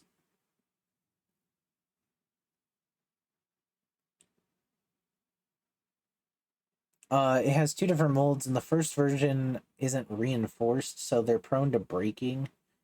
The second mold rectifies the problem, though, by reinforcing the wings with a significant amount of plastic between the inside of the wings and the outside of the track.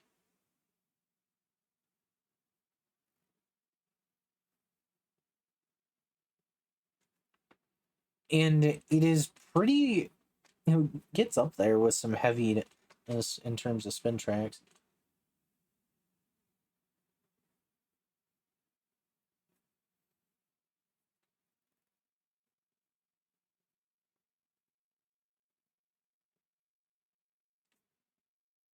But yeah, overall, it really helps with smash attacks, and it has the semi-defense performance tip.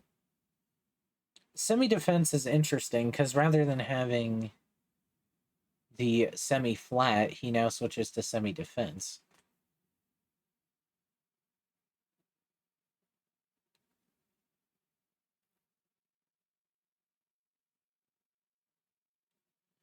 Semi-defense is sharper and thinner, I believe.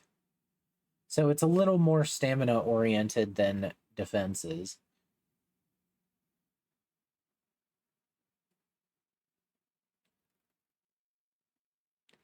But semi-defense is not that bad. And can be used as a decent stamina and defense part.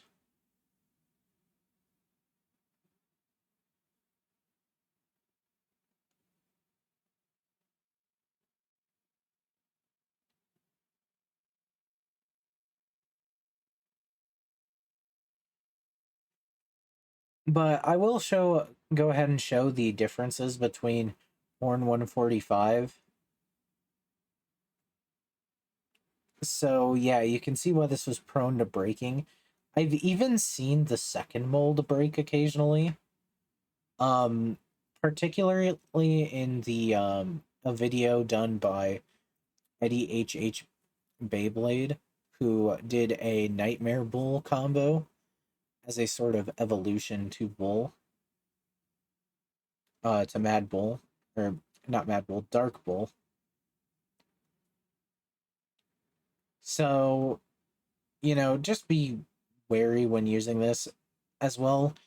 I think the mid fakes, I'm not sure if there are very many mid fakes of it either. So if you're using official parts, just know limited supply can be hard to get. And yeah. But anyways, that's really it for this chapter. It's kind of just meant to reintroduce Benkei as a character. I haven't really read the next chapter, so I don't know how well it pays off in the long run. But I actually really do like this chapter quite a bit. We do kind of get Ryuga aura farming again. So,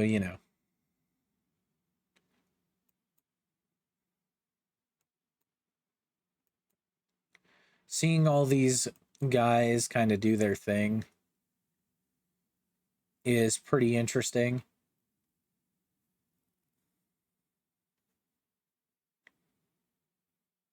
So, yeah, well, I guess in the next chapter, we'll see. I guess when we read the next chapter, this is kind of turned less into a retrospective and more into just me reading the chapters to you guys, which I mean, honestly, it's whatever. You want to do a more thorough read, you can pause the video. You can also check out the links in the description to it. But yeah. So the next chapter is the beginning of volume 3 called The Dragon Emperor Transforms. So,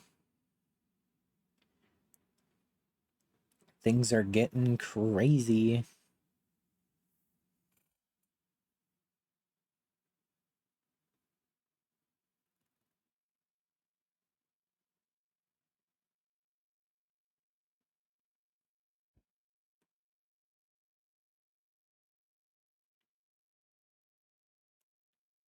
But yeah, so that's the first 2 volumes done.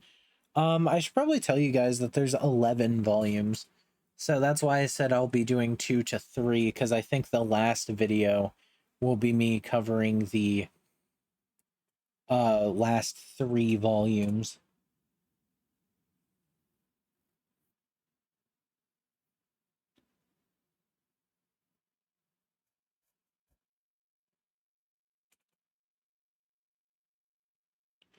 But I'd also like to thank Tatsale for translating 7, 8, and 9. At least that's whose credit. And Tatsale 7228. So, you know,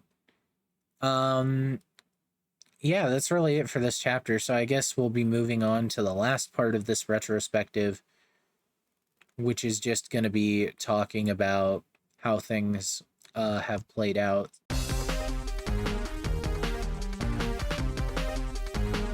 So it's already been a pretty long journey through the entire chapters that we've been through.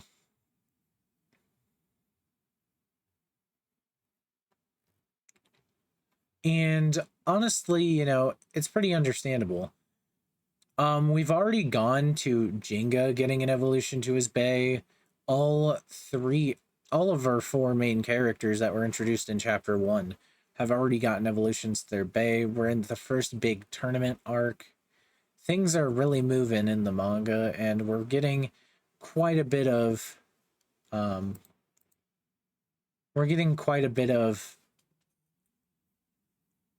how do I say this? We're getting quite a bit of cool stuff going on.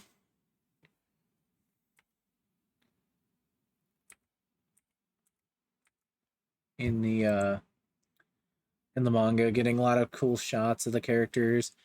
It's been really fun to talk about all the bays, and I'm having fun with it so far. I definitely like the pacing, I think, better than the anime.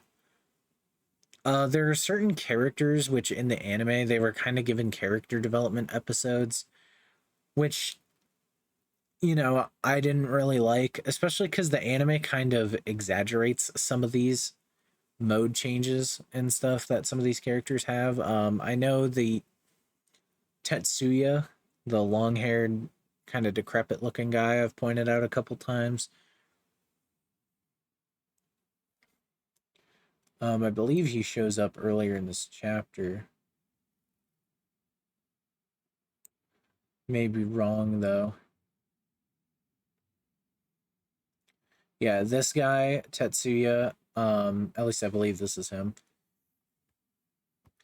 This guy has kind of a really funny thing in the anime where he uses the spin track change height 120. And in the anime, this seems to make the tip longer. They kind of just do that instead of actually animate the bay changing height.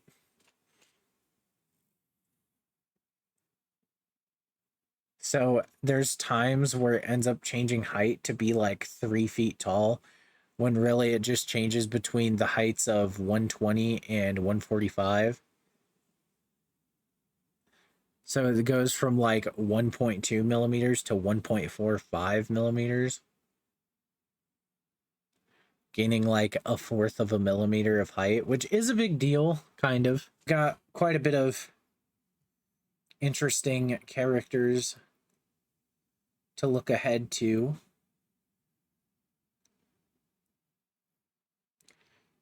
And I did kind of want to talk about Sora Katsuki. He's the protagonist of the second Beyblade Metal Fight game.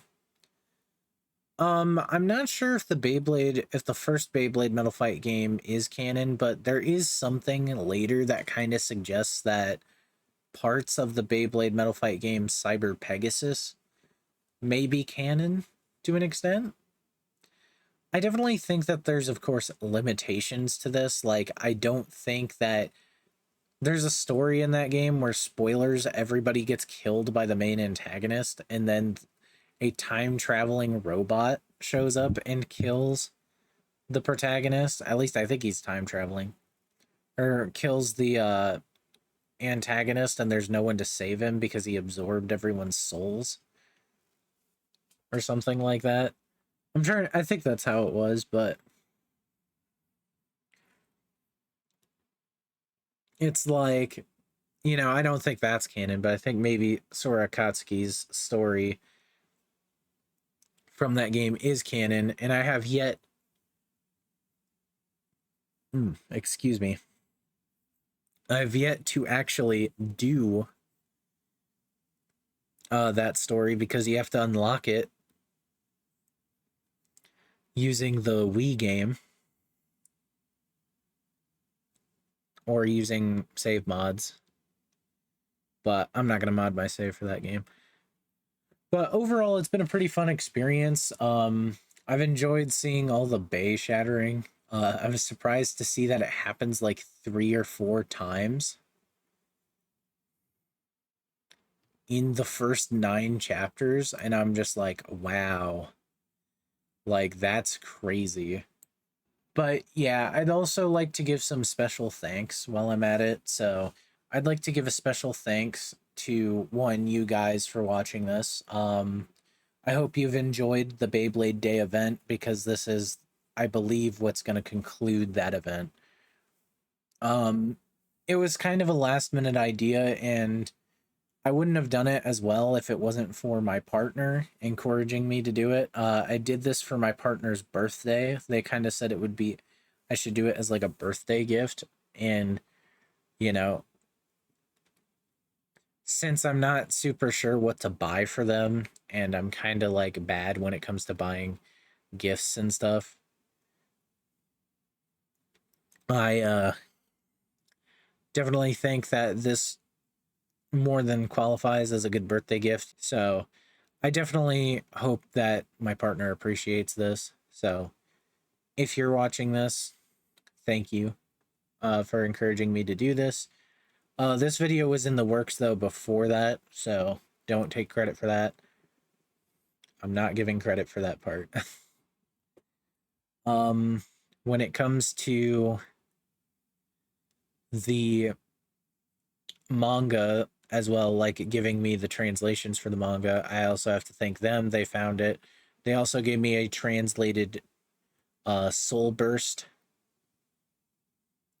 chapter, which is a special chapter that was released during Beyblade Burst. I do plan to cover that potentially in the final video as well. So,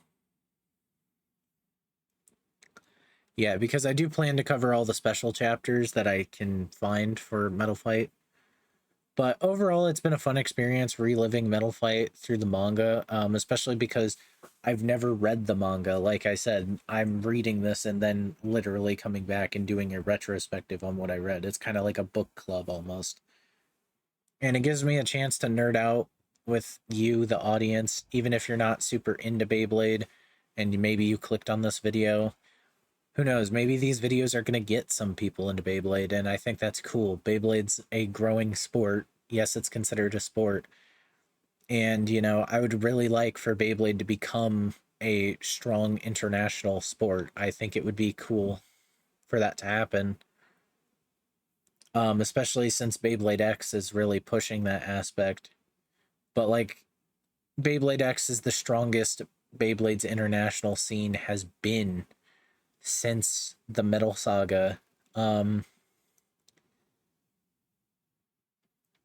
With all these, like, one with all the parody things that they're doing where they're like, hey, we're gonna release, we're gonna release the Japanese products over here pretty much as is, with the only exception being that, like, we put a small different sticker on there, and it's like, oh, we don't release like them exactly how they were. It's like, it's the same molds and everything, but like we don't release the random boosters and instead just release the prize bays over here, which I know a lot of people prefer because it makes it easier to get some of those prize bays.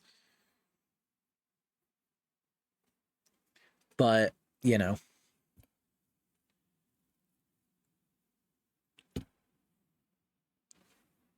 so I'm really just thankful for that. I'd also like to give a few special thanks, but I'm going to change the scene real quick. I figured this would be a good art to end on. So, I'd like to thank Eddiehh Beyblade, by the way. Eddiehh Beyblade is a fellow YouTuber who does Metal Fight Beyblade content mainly, but just does Beyblade content. Eddiehh Beyblade, or I say Eddiehh Beyblade, it's Eddiehh Beyblade. I think that's how it's supposed to be pronounced. The only way I can know there, other way I can read it is as Eddiehh, but I think it's Eddiehh. It'd be pretty cool if you guys checked Eddiehh out. Does pretty good content. There's a link in the description to him. I'd also like to thank the Beyblade Geeks. They're another YouTube channel that pretty much focuses on unboxing and battling Beyblades. They do a lot of Beyblade content and really just give you a look at the products. So they're more like a product review channel, and I really appreciate that. They do some fun stuff. So I appreciate that because without them, I wouldn't get a chance to look at the new products right away. I'd have to actually wait until I can afford them and then buy them. I'd also like to thank Takafumi Adachi, the author of the Metal Fight manga. Without you, I wouldn't have been able to get into Beyblade because Beyblade would have died in 2004, the year I was born. So by 5 years later, in 2009, when I was 5 years old, I wouldn't have been able to play with Beyblades, and I wouldn't have really gotten into the game as much without you. So thank you. I'd also like to thank Takao Aoki for creating Beyblade as a concept. I really appreciate it. Beyblade's such a cool thing. I've also been watching the original Bakuten Shoot anime, the English dub at least, with my younger brother. So, he's been enjoying it. I've been enjoying it because I've never actually seen all the way through Bakuten Shoot Beyblade. I think I've seen like a good portion of it. So, those are some special thanks I just wanted to give out. I'd also like to thank all of you guys for enduring the Beyblade Day. I guess I have to thank the other two authors of Beyblade, Hiro Morita for creating Beyblade Burst manga, and also, oh, there's actually three people I need to credit for X, being Omura Kawamoto as the script writer, Hikaru Muno as the artist, and Pasuka Demizu as the illustrator. So thank all of you for creating, keeping this wonderful series alive. It's such a simple concept, just two spinning tops that hit each other, and it's been turned into this like high state. It's been, well, not high stakes, but like this competitively arranged sport. So, you know, I'm just really glad for that. So, I suppose I should talk about like how much more Beyblade content I plan on doing. At some point, I would like to play the Beyblade Cyber Pegasus game on the channel. Just know that it will take quite a while and I will have to like supercut the videos. Partially because one, I'm not even finished with the game on my own. And as for which one I would probably play, I think I would probably actually play the Cyber Pegasus version. There's a few other versions as well, being the Susanoo version and the Counter Leone version, which just start with a different character unlocked. The main idea was that they, in the West at least, released 3 different versions of the same game.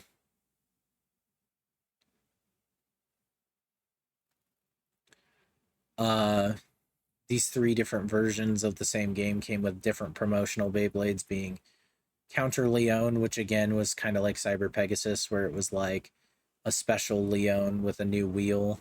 I believe Counter Leone and Cyber Pegasus may both be inspired, like version 1.5 versions of their respective bays, because they are pretty similar to their pre-hybrid versions. But I'm not 100% on that. I know Cyber Pegasus and comes with a pretty uniquely designed faceplate, and Counter Leone definitely comes with a unique faceplate, but I think it's just different colors, like inverted colors.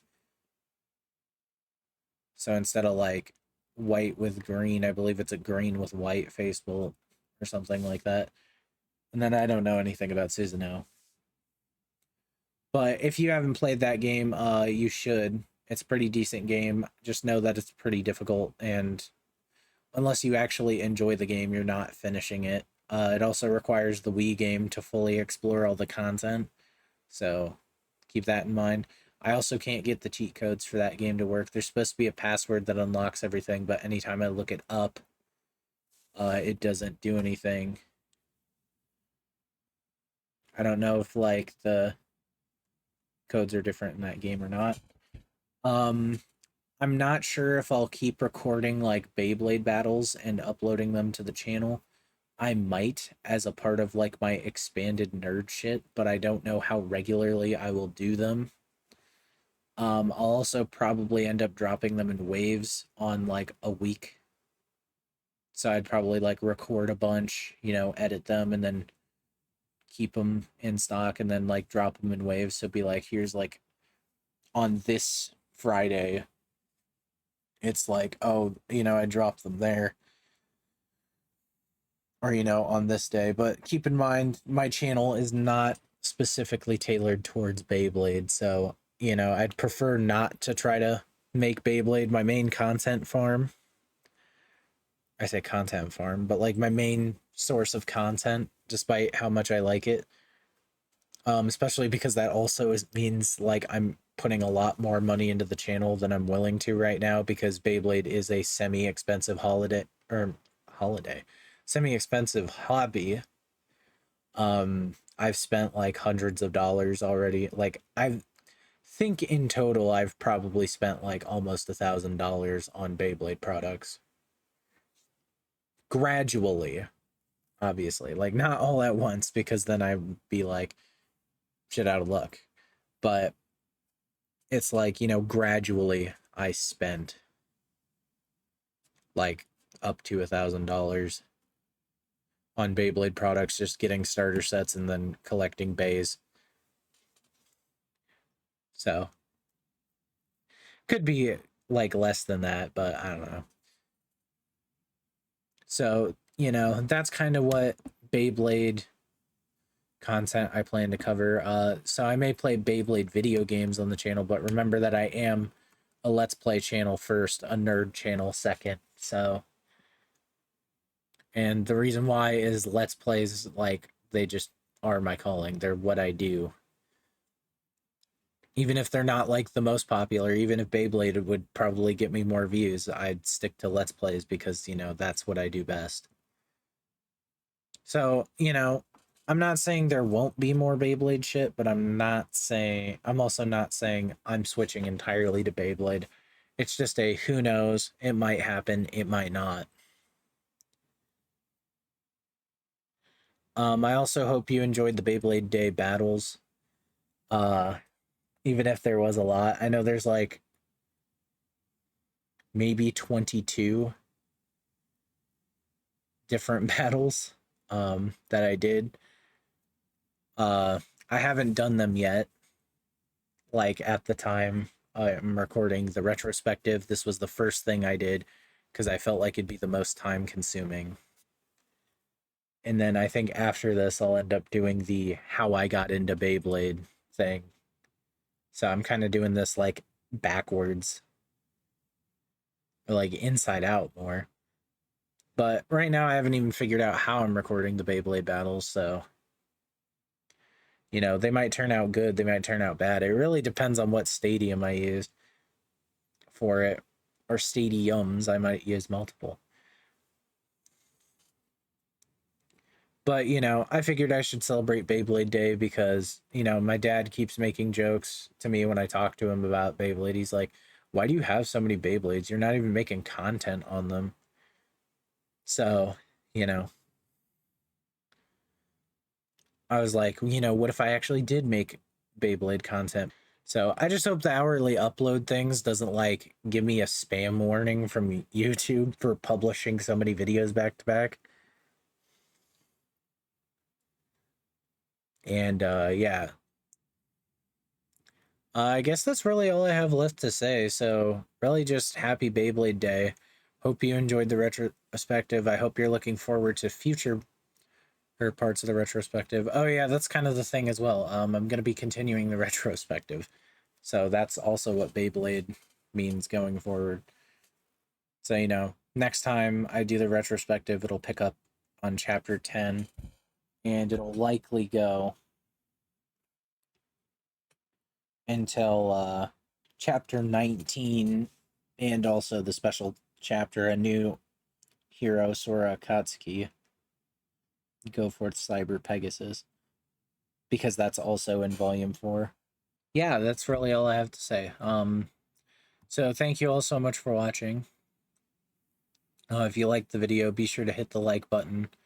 You should also subscribe, hit the bell icon for notifications. You know the drill. Check out the links in the description. I plan to put all of the links to the people I mentioned in this video, like all the various YouTubers. There's also going to be a link to the Metal Fight Beyblade manga site where I got all of this. There's also going to be more personal links, like a link to my Twitch channel where I live stream, a link to my social media page on Blue Sky, and a link to my Ko-Fi page where for $3 a month you can become a monthly supporter and get access to perks like seeing some member exclusive discussion or seeing some member exclusive early videos. You can watch the unlisted versions of videos when it's like that. But yeah. So yeah, that's it. Bye.